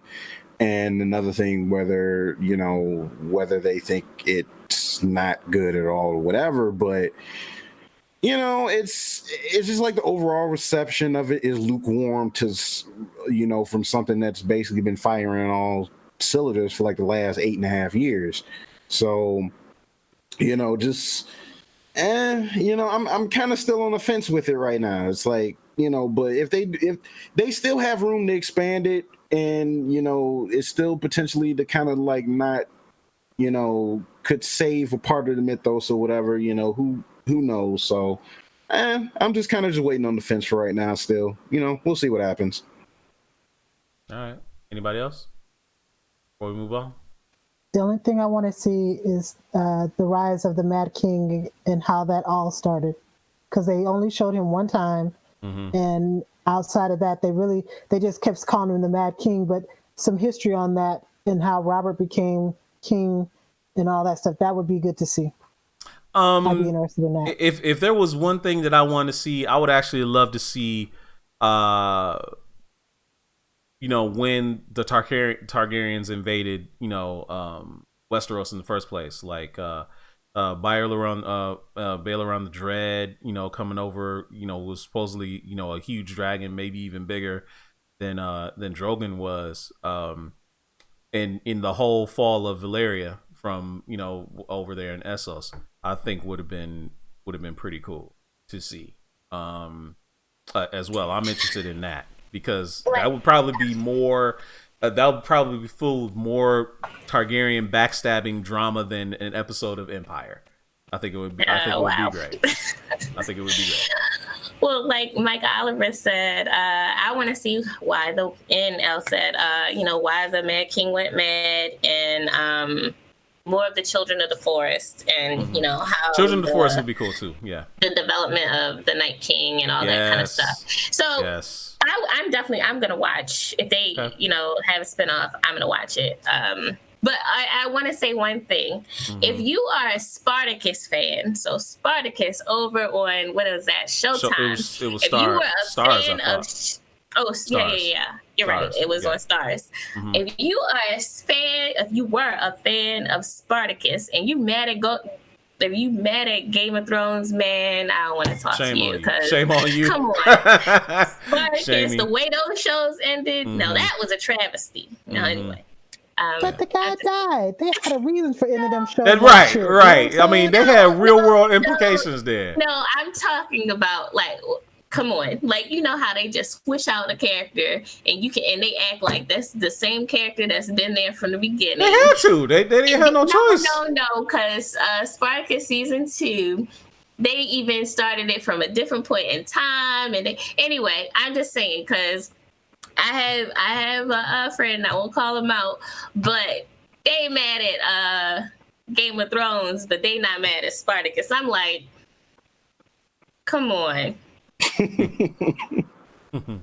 I'm like, come on. Even when they got the new actor and all that kind of stuff, come on. Right. Anyway, I'm just throwing shade. I'm done. That's cool. All right. Their heart wasn't in it. Right. All right, so let's move on to the next thing, and here's a topic that Dido kind of touched on a little bit earlier before. So, you know, Robert Pattinson is not confirmed, but he's rumored to be the apparent front runner to land the role as Batman in the upcoming Matt Reeves The Batman film that's supposed to be coming out next year or in 2021. I forget which one, but already, as soon as his announcement came out, and this came out last week, right after the show, right after our show last week, the announcement came out that he was actually in the running for being Batman, the internet went bananas over the news, with people being upset. Like, we're gonna have a sparkly Batman. I mean, like, what is this? We're gonna the dude from Twilight. What are they gonna cast? Kristen Stewart as Catwoman. I mean, dude, the memes were flying so fast, and it was just another instance of fan outrage before they actually even ever got to see the finished product. While I personally, in my opinion, cannot visualize Robert Pattinson as a good Batman, I am still willing, to give it a chance and see what it is, before the end of it. But, as an article that my friend Seth Barnhill put out, regarding this topic, and it was something that Dado brought up about, how fans are acting like the character in Misery. Is fandom at Misery levels of petulance, where we're going to see, an instance of some crazed rabid fan maybe kidnap a creator in some misguided attempt to correct something that they feel some kind of emotional ownership over. So what do you guys think about that and all of these happenings? Dado's already talked about it, so we don't necessarily need to. But go ahead. Because he went on an epic rant, if y'all missed it. Go ahead. Well, I did share my thoughts, my initial knee-jerk reactions about it after it dropped, and yes, you did. I know quite a few people are willing to give him a chance because he has done better acted jobs since then. I mean, that's all well and good. I just think as far as character portrayal and especially what the character means to a lot of people, I just can't picture him donning the cowl. Like, it has nothing to do with his acting ability. And I mean, yes, Twilight has, can play a part of it because that's what we all know him from. But I mean, there is the fact that he hated doing those movies himself. So, I mean, I get it. But it's just still, as from a character standpoint, I do not see him as Bruce Wayne. I do not see him as Batman. The thing is, a lot of people saying it's like, oh, he's, they said the same thing about Heath Ledger, whatever. Yeah, I know that. Thing is, his catalog up to that point didn't even really warrant that much to think that he could play the Joker. But yes, he surprised everybody, myself included. I ate crow when Dark Knight came out, so I will admit to that. I wasn't really too much aware about like the Michael Keaton stuff, even though a lot of people reference that a lot. Well, you were a kid, so I was like a little tyke when that movie came out, right. So I just I'm whatever. But I mean, I'm not saying that he couldn't surprise me, but my issue with Warner Brothers and their casting always seems to it leaves a question mark over your head. It's like, that person? Really? It's same thing with Ben Affleck, and it's still back and forth of whether folks think he was a good Batman outside of the warehouse scene, because I know that's what everybody likes to pull up, but just whatever. It's just him. I look at him, I don't see a Bruce Wayne. A Terry McGinnis, maybe. I could probably see a Terry McGinnis in him. Not a Bruce Wayne. Like, Bruce Wayne has just like this thing about him, and it's just like, just from the outside looking in, I can't see Robert Pattinson as Batman. I can't see him as Bruce Wayne. Right. I can't see him pulling that enigma of Bruce Wayne out. Like, I can't see it. Like, personally, I can't see it. Now, like, this is different than, saying, some people saying they didn't like Ben Affleck. Whereas I could see Ben Affleck because he has the looks of a Bruce Wayne. He has the physical body type of someone that could, you get him in the gym, believably, he could be Batman.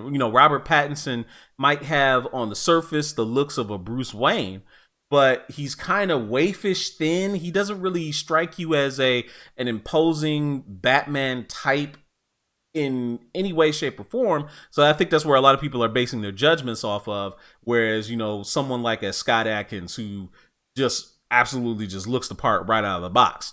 Or, you know, Henry Cavill as you know, getting cast as Superman. No one had a problem with that because he looked like Superman. Like, literally. He looked like Superman. So I think that's where a lot of people get their stuff from. But, you know, let's go back to fan entitlement and all the, you know, all that other kind of stuff. So let's speak on that as a little bit, GQ. Where does some of that, you know, come from? And is it warranted? Is it just out of control? You know, what's the deal here?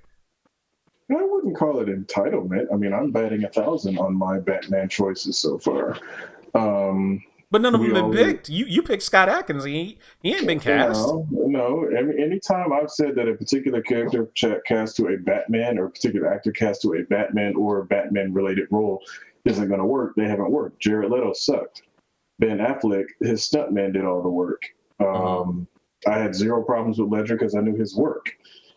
Pattinson is a mixed bag because most people know him from one particular franchise, and that, of course, is Twilight. As an actor, he can do it. It's just when you think of Bruce Wayne, he's not sexy. And, like, Pattinson's not sexy. Bruce Wayne's not necessarily supposed to be sexy either, but it's like Pattinson is like, you would cast him to be a young Bruce Wayne as part of a movie. I wouldn't cast him to be Bruce Wayne straight up. Like, he could be a flashback Bruce Wayne, and that's about it. Him as Batman, it depends on which way they go with it. But again, it might turn into another situation of, oh, okay, his stunt double's doing all the good stuff, and he's just in the suit for close-ups and talking parts. So, and I don't know. I'm not really all that gung-ho about it, but at the same time, Warner Brothers, like Fallen Marvel said, their casting as of late has been pretty weak because their movies have been pretty weak. But I mean, that's who knows? They're going to have to show me something because we've already sat through 11 years of dominance by one particular studio and their work and what they've done. And it's like, okay, you guys are working with, you know, the same characters again, because for whatever reason, you can't see past Superman and Batman. Right. Even though,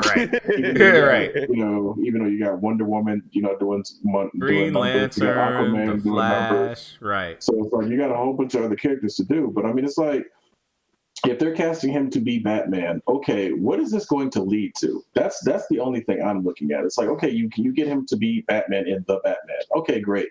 Are we going to try to do Justice League again with a younger Batman all of a sudden in the middle of all of, you know, these other characters that have already been established? Or are you guys just going to throw your hands up and go, we're just going to put movies out? You know, because again, to me, Justice League left us hanging. It's like, we're supposed to be getting a Legion of Doom. We're supposed to be getting Darkseid. There's a whole bunch of stuff that should be happening that does not seem like it's going to happen because the plan was piss poor.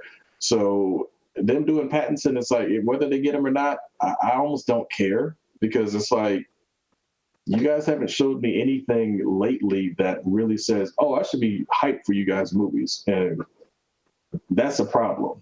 So I totally agree with that. Yeah. Totally agree with that take. The day that I'm more hyped for, like, you know, the next Ant-Man thing over Batman, that's a sad day. Ain't it? I mean, it's, yeah. And and to add to that, I just want to just mention something really quick. I put a poll out last week, and it's just finished now with 180 votes. I posted the question: does playing Batman require a method actor as opposed to a convincing badass? And 38% said yes, 62% said no. That doesn't surprise me at all, because a lot of people, when they do a lot of fan casting, a lot of them don't, they totally eschew, you know, method acting. They don't really care. Like even Megashawn says, you know, we always had this debate, like, you know, a lot of people say he prefers aesthetics, like, can you visually carry the part versus can you act the part? because Yeah. he would rather have someone that looks like they could believably be this person and absolutely embody this person over someone that could kind of just act their ass off and maybe pull off a few camera tricks with some believable stunt doubles that reasonably look like them in order to embody the part. So it's like he wants someone, and I think GQ is the same way, even when he's like casting, women to be in some of these iconic, comic book roles. They'd rather have someone that physically can do both. They can physically look the part, but they also can probably act the part as well.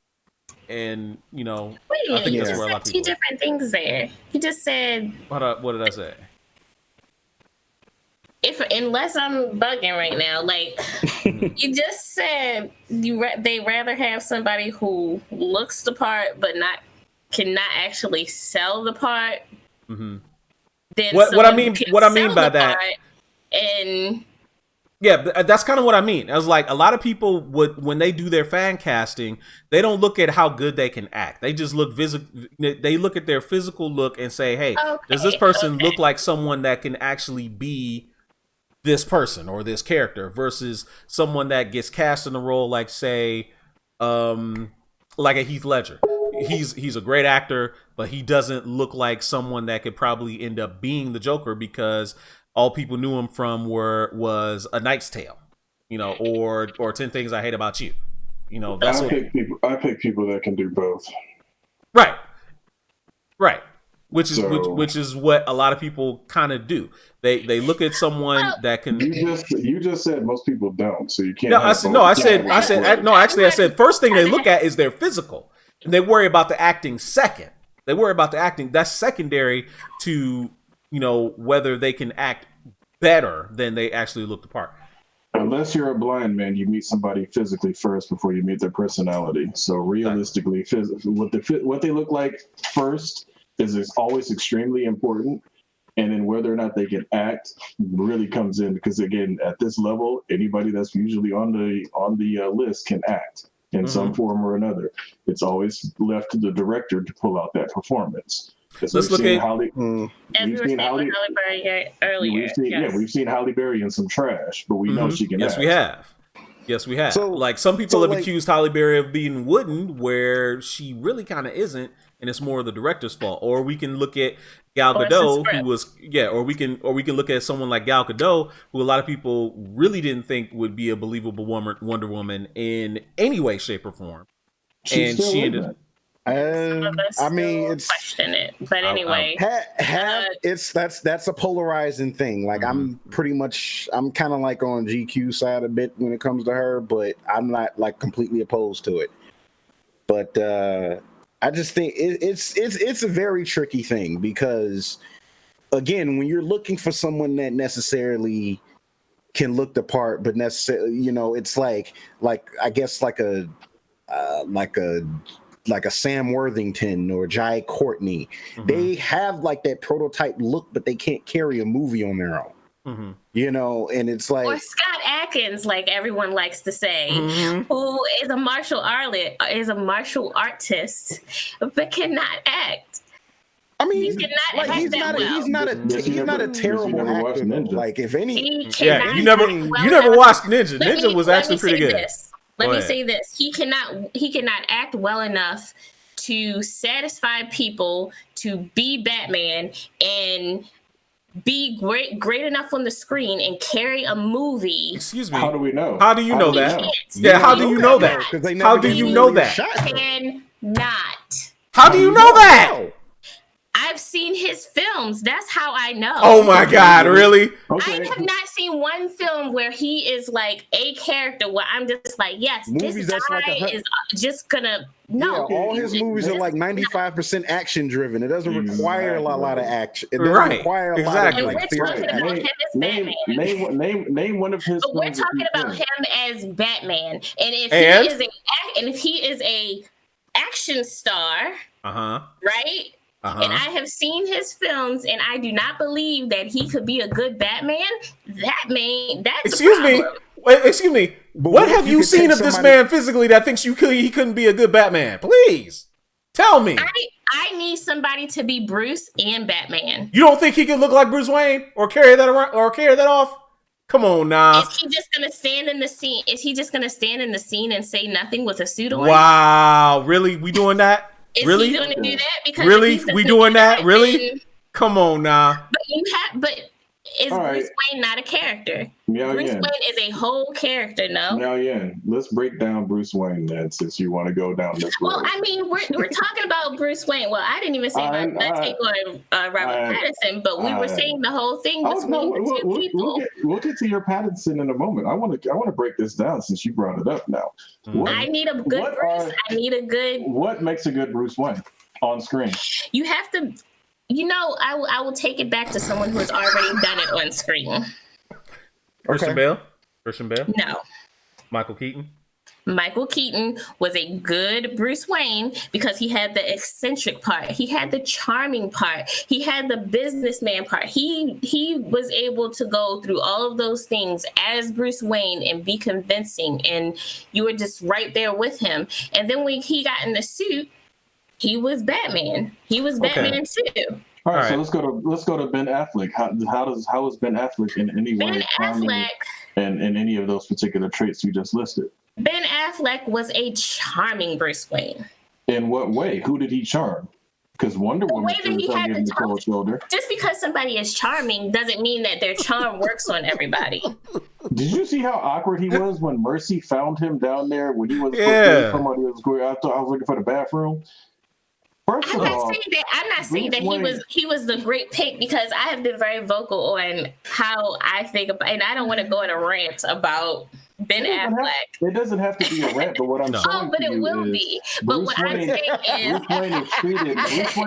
Bruce Wayne is done and portrayed in many different ways. Absolutely. So one of the ways that Scott Adkins fits best for is the strong, silent Bruce Wayne that does not say much of anything unless he really actually has to. And is that the Bruce Wayne that we want to see? Is that the type of Batman? Why not? Because in my Batman movie that I would like to see, I want animated series style where he's so you just want more. You want it to be more of an just action-packed kind of thing. No, it's not even just action. It's a stoic Bruce Wayne. Look at the Bruce Wayne. Not even just the Bruce Wayne part. The Bruce Wayne, because if you look at most of the episodes of the animated series, he was Bruce Wayne only when he needed to be. More often than not, he was in the cave with the costume on, doing everything. Detective work, getting out, going on the streets, fighting. To me, if you want to do a really good Batman movie, you need to bring that detective side in, and you sure as hell need to ramp up the action, because that's what made Batman the Animated Series so damn good. Absolutely. Scott Adkins will give you all of that. Yes, he will. Is that something that you realistically see DC / Warner Brothers putting on a screen? If they're smart, yes. No. First of all, they're not smart. I said realistically. I could see DC / Disney putting that on screen. That's not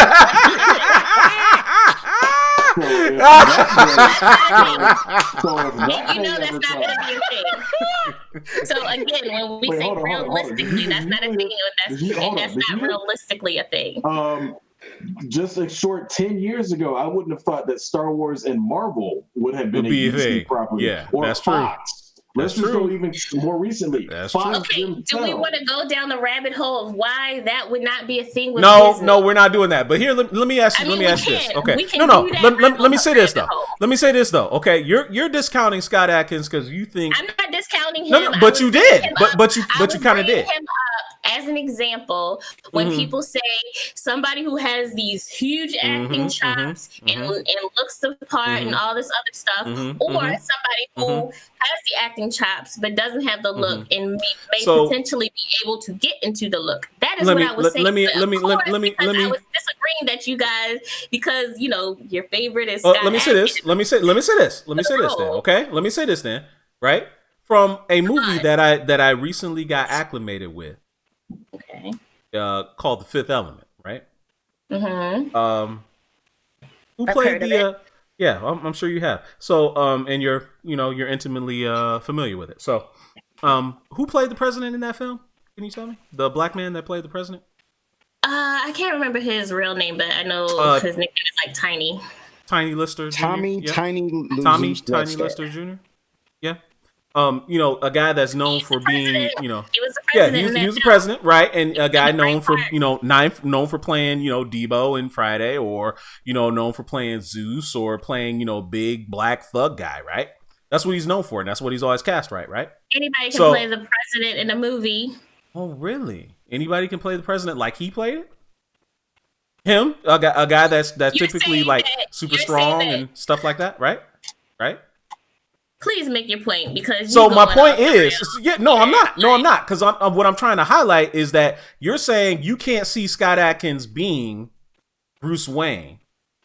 When I couldn't, I don't think he would be a great choice for Bruce Wayne. why not? And Why then would somebody- Tiny Lister be a great choice for Luc Besson's president in Fifth Element? Why would he He be? was not a main. He was not like the main character. He was a supporting actor, like a very flat character. In Okay, the Fifth so, Element. Oh my but- gosh! but is here's the this thing. person Here- that you choose out of the Yeah, whole because look, Bruce better Wayne, point. look, Bruce Wayne is the mask. He's barely ever Bruce Wayne. He's more Batman than he is Bruce Wayne, right? Bruce Wayne in any Batman movie is going to be a main character. That's their He problem. have a lot That's of but that's their screen problem. time. But that's their problem. That's not the point. That's But a not the weak. point. That's a weak example, though. It's He's not got the you on point. this.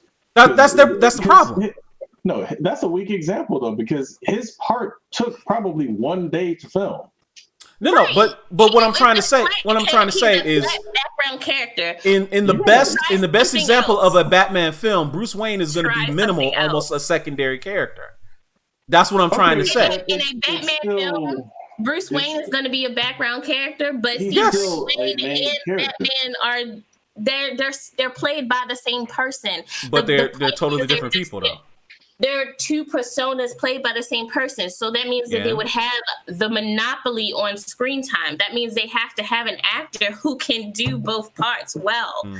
And I think Scott Adkins would be fine. Honestly, I do. And I'm not telling you that, I'm not trying to change your mind. Let me say that. I'm not trying to change your mind. I don't care about that. I don't care. I know you're going to keep on with Scott Adkins, and that's perfectly fine.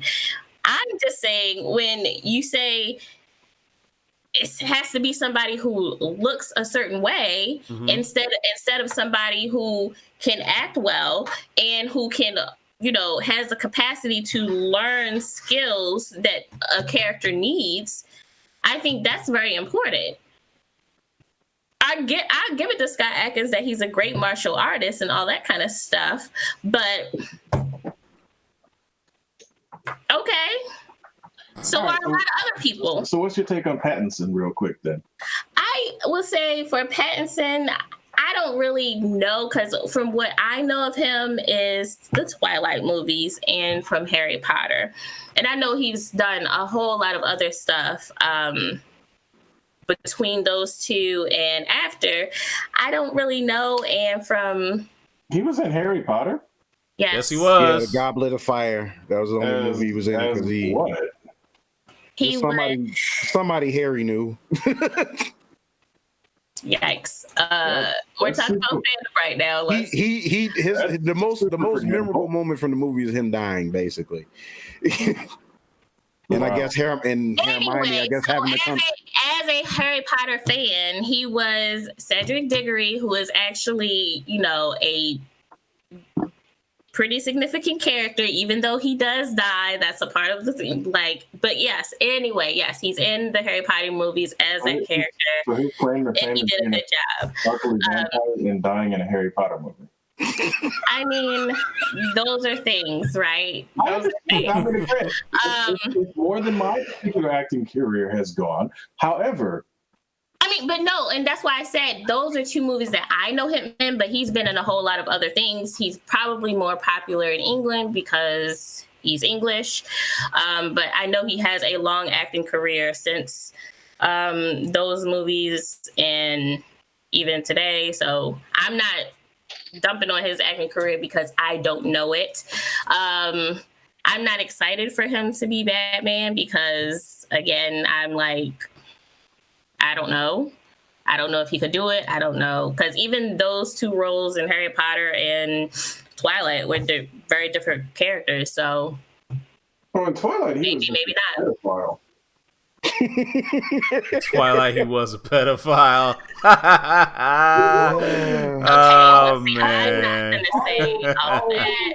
What's her name? Bella or whatever. How old Bella, is she? yes. She was like 17, And how 16 old or 17. 1700 or something. And Edward was like 107. yeah. Edward was like way older than that. Yikes. Yeah, he's a straight up pedophile. It's a vampire movie, so is that what we're saying now? Like the vampires are all maybe I guess. I mean, Yeah, they are. kinda They technically kind of are. They kind of are. I mean, I guess are. I wasn't even gonna go.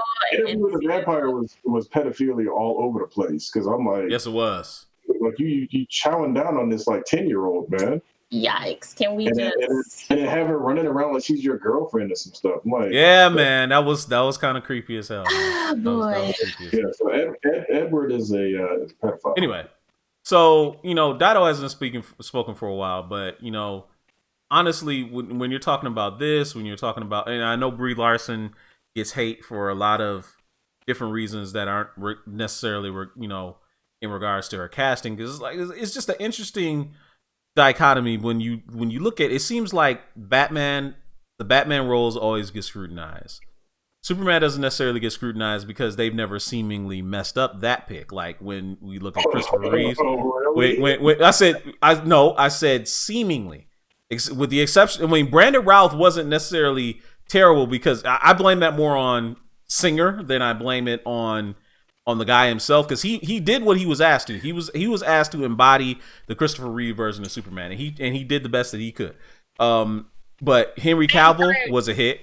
Christopher Reeve was a hit. They don't get scrutinized the same way because in those times, like Christopher Reeves wasn't super popular. Henry Cavill wasn't super popular when they came into those roles. So because you think because they casted relative unknowns that it got. It's a different reaction, yeah. Okay, so because we've had Michael Keaton, who was, I guess, kind of popular at the time. He was very popular at the time. Christian Bale, who was thought very highly of based off of American Psycho. Val Kilmer, who was also very popular at some point. George Clooney. Right. Every time so there's something to that. There's something to that. So you think that Scott Adkins probably might be his time? Yeah, it might be, because I mean he's not super popular. So I mean he's super popular with y'all. So I mean, here's the thing. Is Robert Pattinson even popular right now? Yes, to a lot of them Twilight, hangers-ons. Twilight was what, 20 years ago? Almost? And all those women have grown up and they still love him. So I'm just saying, these are the girls that had Robert Pattinson on their walls for most of their teen years. Most of them became 50 Shades of Grey fans. 10 years ago. It was 10 years ago, but the level of the popularity, because of the level of popularity of those films, it still resonates. It's again, it was only 10 years ago. If we were talking 20 years ago, it would be different, but I think it's still popular enough. Yeah.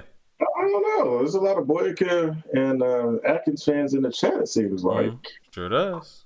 I'm not saying Scott ain't popular. All right, so I think he would finally give us a Batman that will give us the warehouse scene throughout the entire movie, not just one really good ass stuntman scene. He would give us that level of fight and more throughout the entire film, and you can finally get some detective work in there. Now get somebody who can write. Get somebody who can write that. Let me throw this in there. I don't think they're gonna do it. Let me throw this in there. So Robert Pattinson is the front runner apparently, but Nicholas Hoult, who currently plays Beast in the X-Men movies, is also in the running to be Bruce Wayne / Batman. So how do we feel about him? Now they're reaching. It's still not. I mean, still not ideal choices.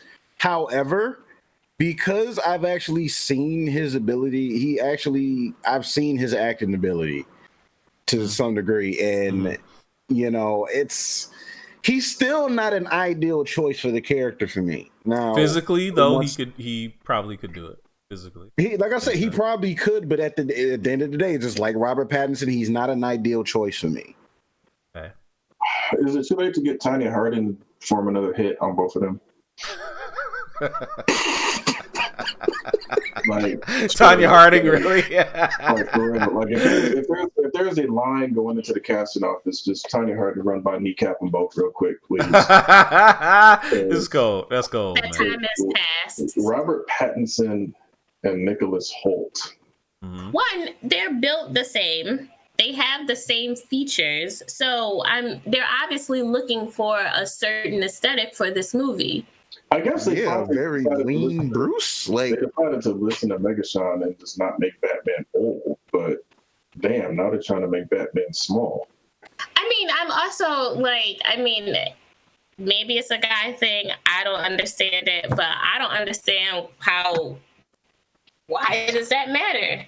Because he can bulk up, or we can do a Batman that has not already been done. Look at Henry Cavill. Look at him. In that Superman suit, to me, that screams comic book accurate Superman. Absolutely. Okay. Batman. Oh, come on, girl! Don't do that! Don't do that! You know that's your favorite Superman. Come on now. I mean, he is, but my thing is, they're not trying to do a different type of Superman. It hasn't been 45 different, Give him time. It hasn't been 45 different Supermans.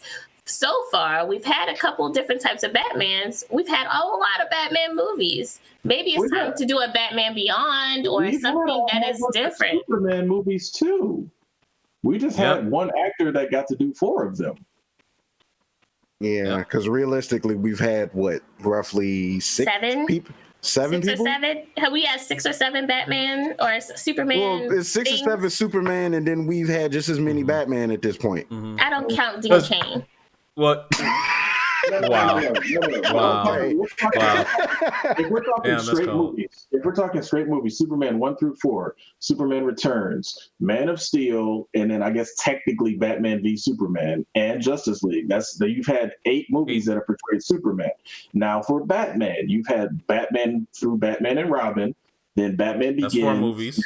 5. And then 6. And then Batman Dark Knight, and then Dark Knight Rises. And then you got to go into Justice League and Batman v Superman as well. So that's 9. That's 9. Yeah, so Batman and Superman have had the most movies neck to neck. Period. Yep. Neck to neck. Right. They're not neck to neck because even the Batman movies were done by so many different actors. That's my point. No, I understand that, but that's what I'm saying. For you to say that like you've had a variety of Batman, yes, you have, because Batman actors don't last as long. Bale's the only person that lasted for 3 movies. Everybody else got 1 or 2 and they were done. Superman had Christopher Reeve for 1 through 4. Right. And you got Brandon Routh for but it was movie. this okay, so you had Keaton 2 movies, so that was the same storyline.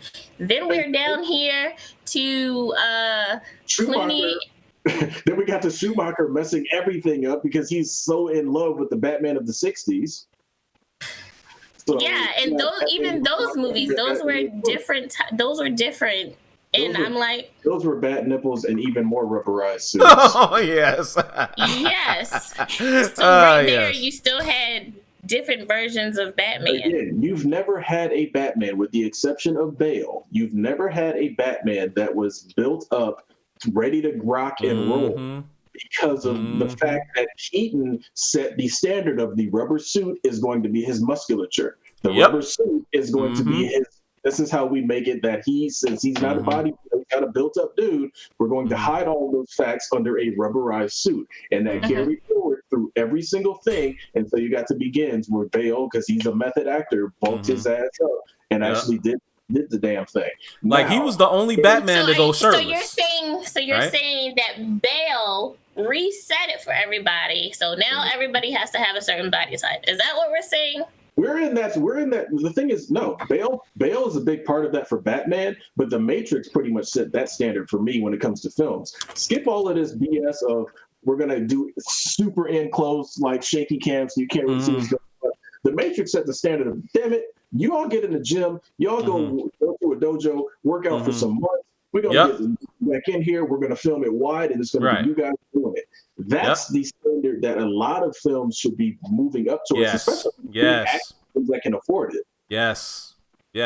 So using that as a philosophy, it would be much more beneficial for them to go with people that could believably pull off these stunts without, depending on the type of Batman they want to do. Yes. And the Batman that we deserve to have is one that Scott Adkins can pull whatever out. ones that they're going to Man, I don't even want to hear that. I don't want to hear that. I don't want to hear that. That's what you deserve. I don't want to hear that. That's what it comes down to. Well, if that's the case, then we deserve the one that they gave us at the end of Gotham.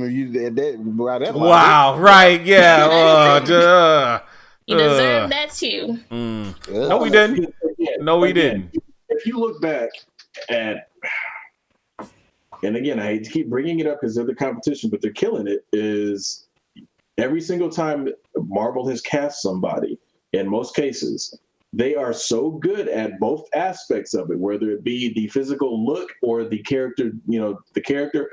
For example, Chris Evans' Cap is flawless. To me, is 100% flawless. Same thing with Robert Downey Jr. as Tony Stark. And even Tony Stark's not even a physical thing, but you could tell he put a little bit of work in for Iron Man 1, even though he was only going to be out of the suit for like a little bit of time. What about War Machine? War Machine is an Air Force pilot. Pilots do not need to be bulky, big dudes. You should know this more so than anybody. But in the film, what did Don Cheadle look like? Himself. Case closed. And again, that's fine for that character because that character, again, because that's how they wanted to portray that character on screen, and that's what they did. War Machine ain't carrying the movie, though, is he? No, he's not. But he had a substantial part. He wasn't the president. He's supporting. And I don't go with that example because that example was for a one-day filming job. In all honesty, he wasn't there to carry the movie. He was there to support Tony Stark's character. Okay. Fine. And Thor is another classic example because Chris Hemsworth bulked himself up for all of them.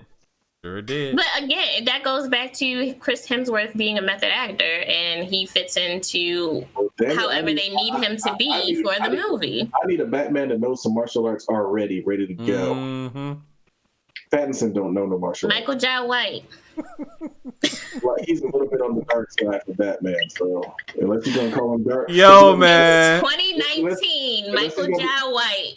I hate to totally derail the show, but this dude Tony Young posted a meme of GQ looking like Brandon Broken in the chat. I mean, in the Culture Junkies group. Oh my God, it is hilarious. Oh, it is great. It is so good. It's so good. Stamp of approval, but doggone it, unless you're gonna turn him into Darnell Wayne, Michael J. White is not. Darnell Wayne. Oh my God! We need to get out. We need to get out while the getting is good. It's been 2 hours, and we talked a whole lot about all these topics. But man, the debate will rage on for forever. Fans will always have their opinions. They'll always be entitled to them. They'll feel emotional ownership over all these problems because we love them and we're fans. We're fans for a reason. Some of them may chill out like Daidokuji, may not, but the odds are that pretty much all of them will be rabid and very vocal about their like or dislike of various products, and that's why we're around, because we love debating these things, right? So anyway, guys, it's been very entertaining. We love talking with you guys. Be sure to join us next week where we're going to be talking about more topics like who's going to go see Aladdin this weekend when it gets ready to come out for Memorial Day. Yeah, I will more than likely. A lot of people saying they think John Wick will take the second week in a row for the box office, but not against Aladdin. Aladdin's gonna be a tall order. That's gonna be a tall order. It's Memorial Day weekend, and everybody's gonna be excited about Aladdin in the first place. Kids are out.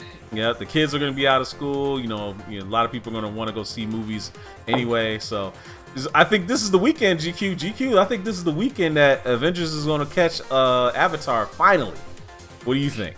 Could be. It might. I mean, it's sitting at 2.6. 2.6? Yeah, it's 2.62. Yeah, so it's just got to get up to 2.78, I think.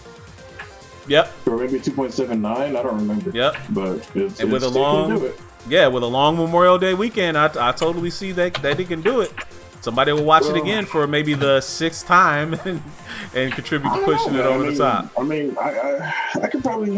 How many times you can see something that long in a 24-hour span? So we'll see. As long as it kills Avatar, as long as it beats Avatar, that's all I care about. That's all you care about. It'll be sitting on top right? of the mountain probably for the next 30 years because that's a very high number. Yeah, especially at the speed that they did it in, right? Oh yeah, yeah. Avatar cheated, came out twice. And it was in the movie. It was in the theaters for like half the year. You know? Yeah. So they kind of cheated. Anyway. We enjoyed entertaining you guys for the past couple of hours. We hope you join us next week right here on our Culture Junkies Facebook channel. If you haven't, hop on over to our YouTube channel and subscribe over there as well, where we broadcast live every Wednesday, 9 p.m. Eastern, 8 p.m. Central Time. For all of my friends, GQ, Miao Yin, The Great Daitakuji, LGZ, and Fallen Marvel, I'm Kenshiro. We'll see you guys next week. Have a great weekend. Memorial Day weekend. Deuces, y'all. Have a good one and a great Memorial weekend. Yeah, indeed. Be sure to invite everybody out to the cookout. Save us a plate. We're gonna be there. Bye everybody. Bye everybody. See gonna make some ribs. Gonna make some chicken. Gonna make some brats. Gonna make some burgers. Gonna Who's party it up this barbecue? weekend. Who got the barbecue going? Yeah, I just got me a brand new barbecue. Too. Remember the Fallen. It's just not about barbecuing. Right. I'm sorry. Of course. Good night, everyone. You are absolutely right. Do remember our service members, like your great superhero husband over there. No, we remember. He ain't fallen. He's not dead yet. Oh, right. And he's still in the service. Yeah, he's still in the service, so I can pay homage to him, right? Oh. Just remember, this is for the fallen. Veterans Day is for those who are still with us. Good night. Good night. Good night.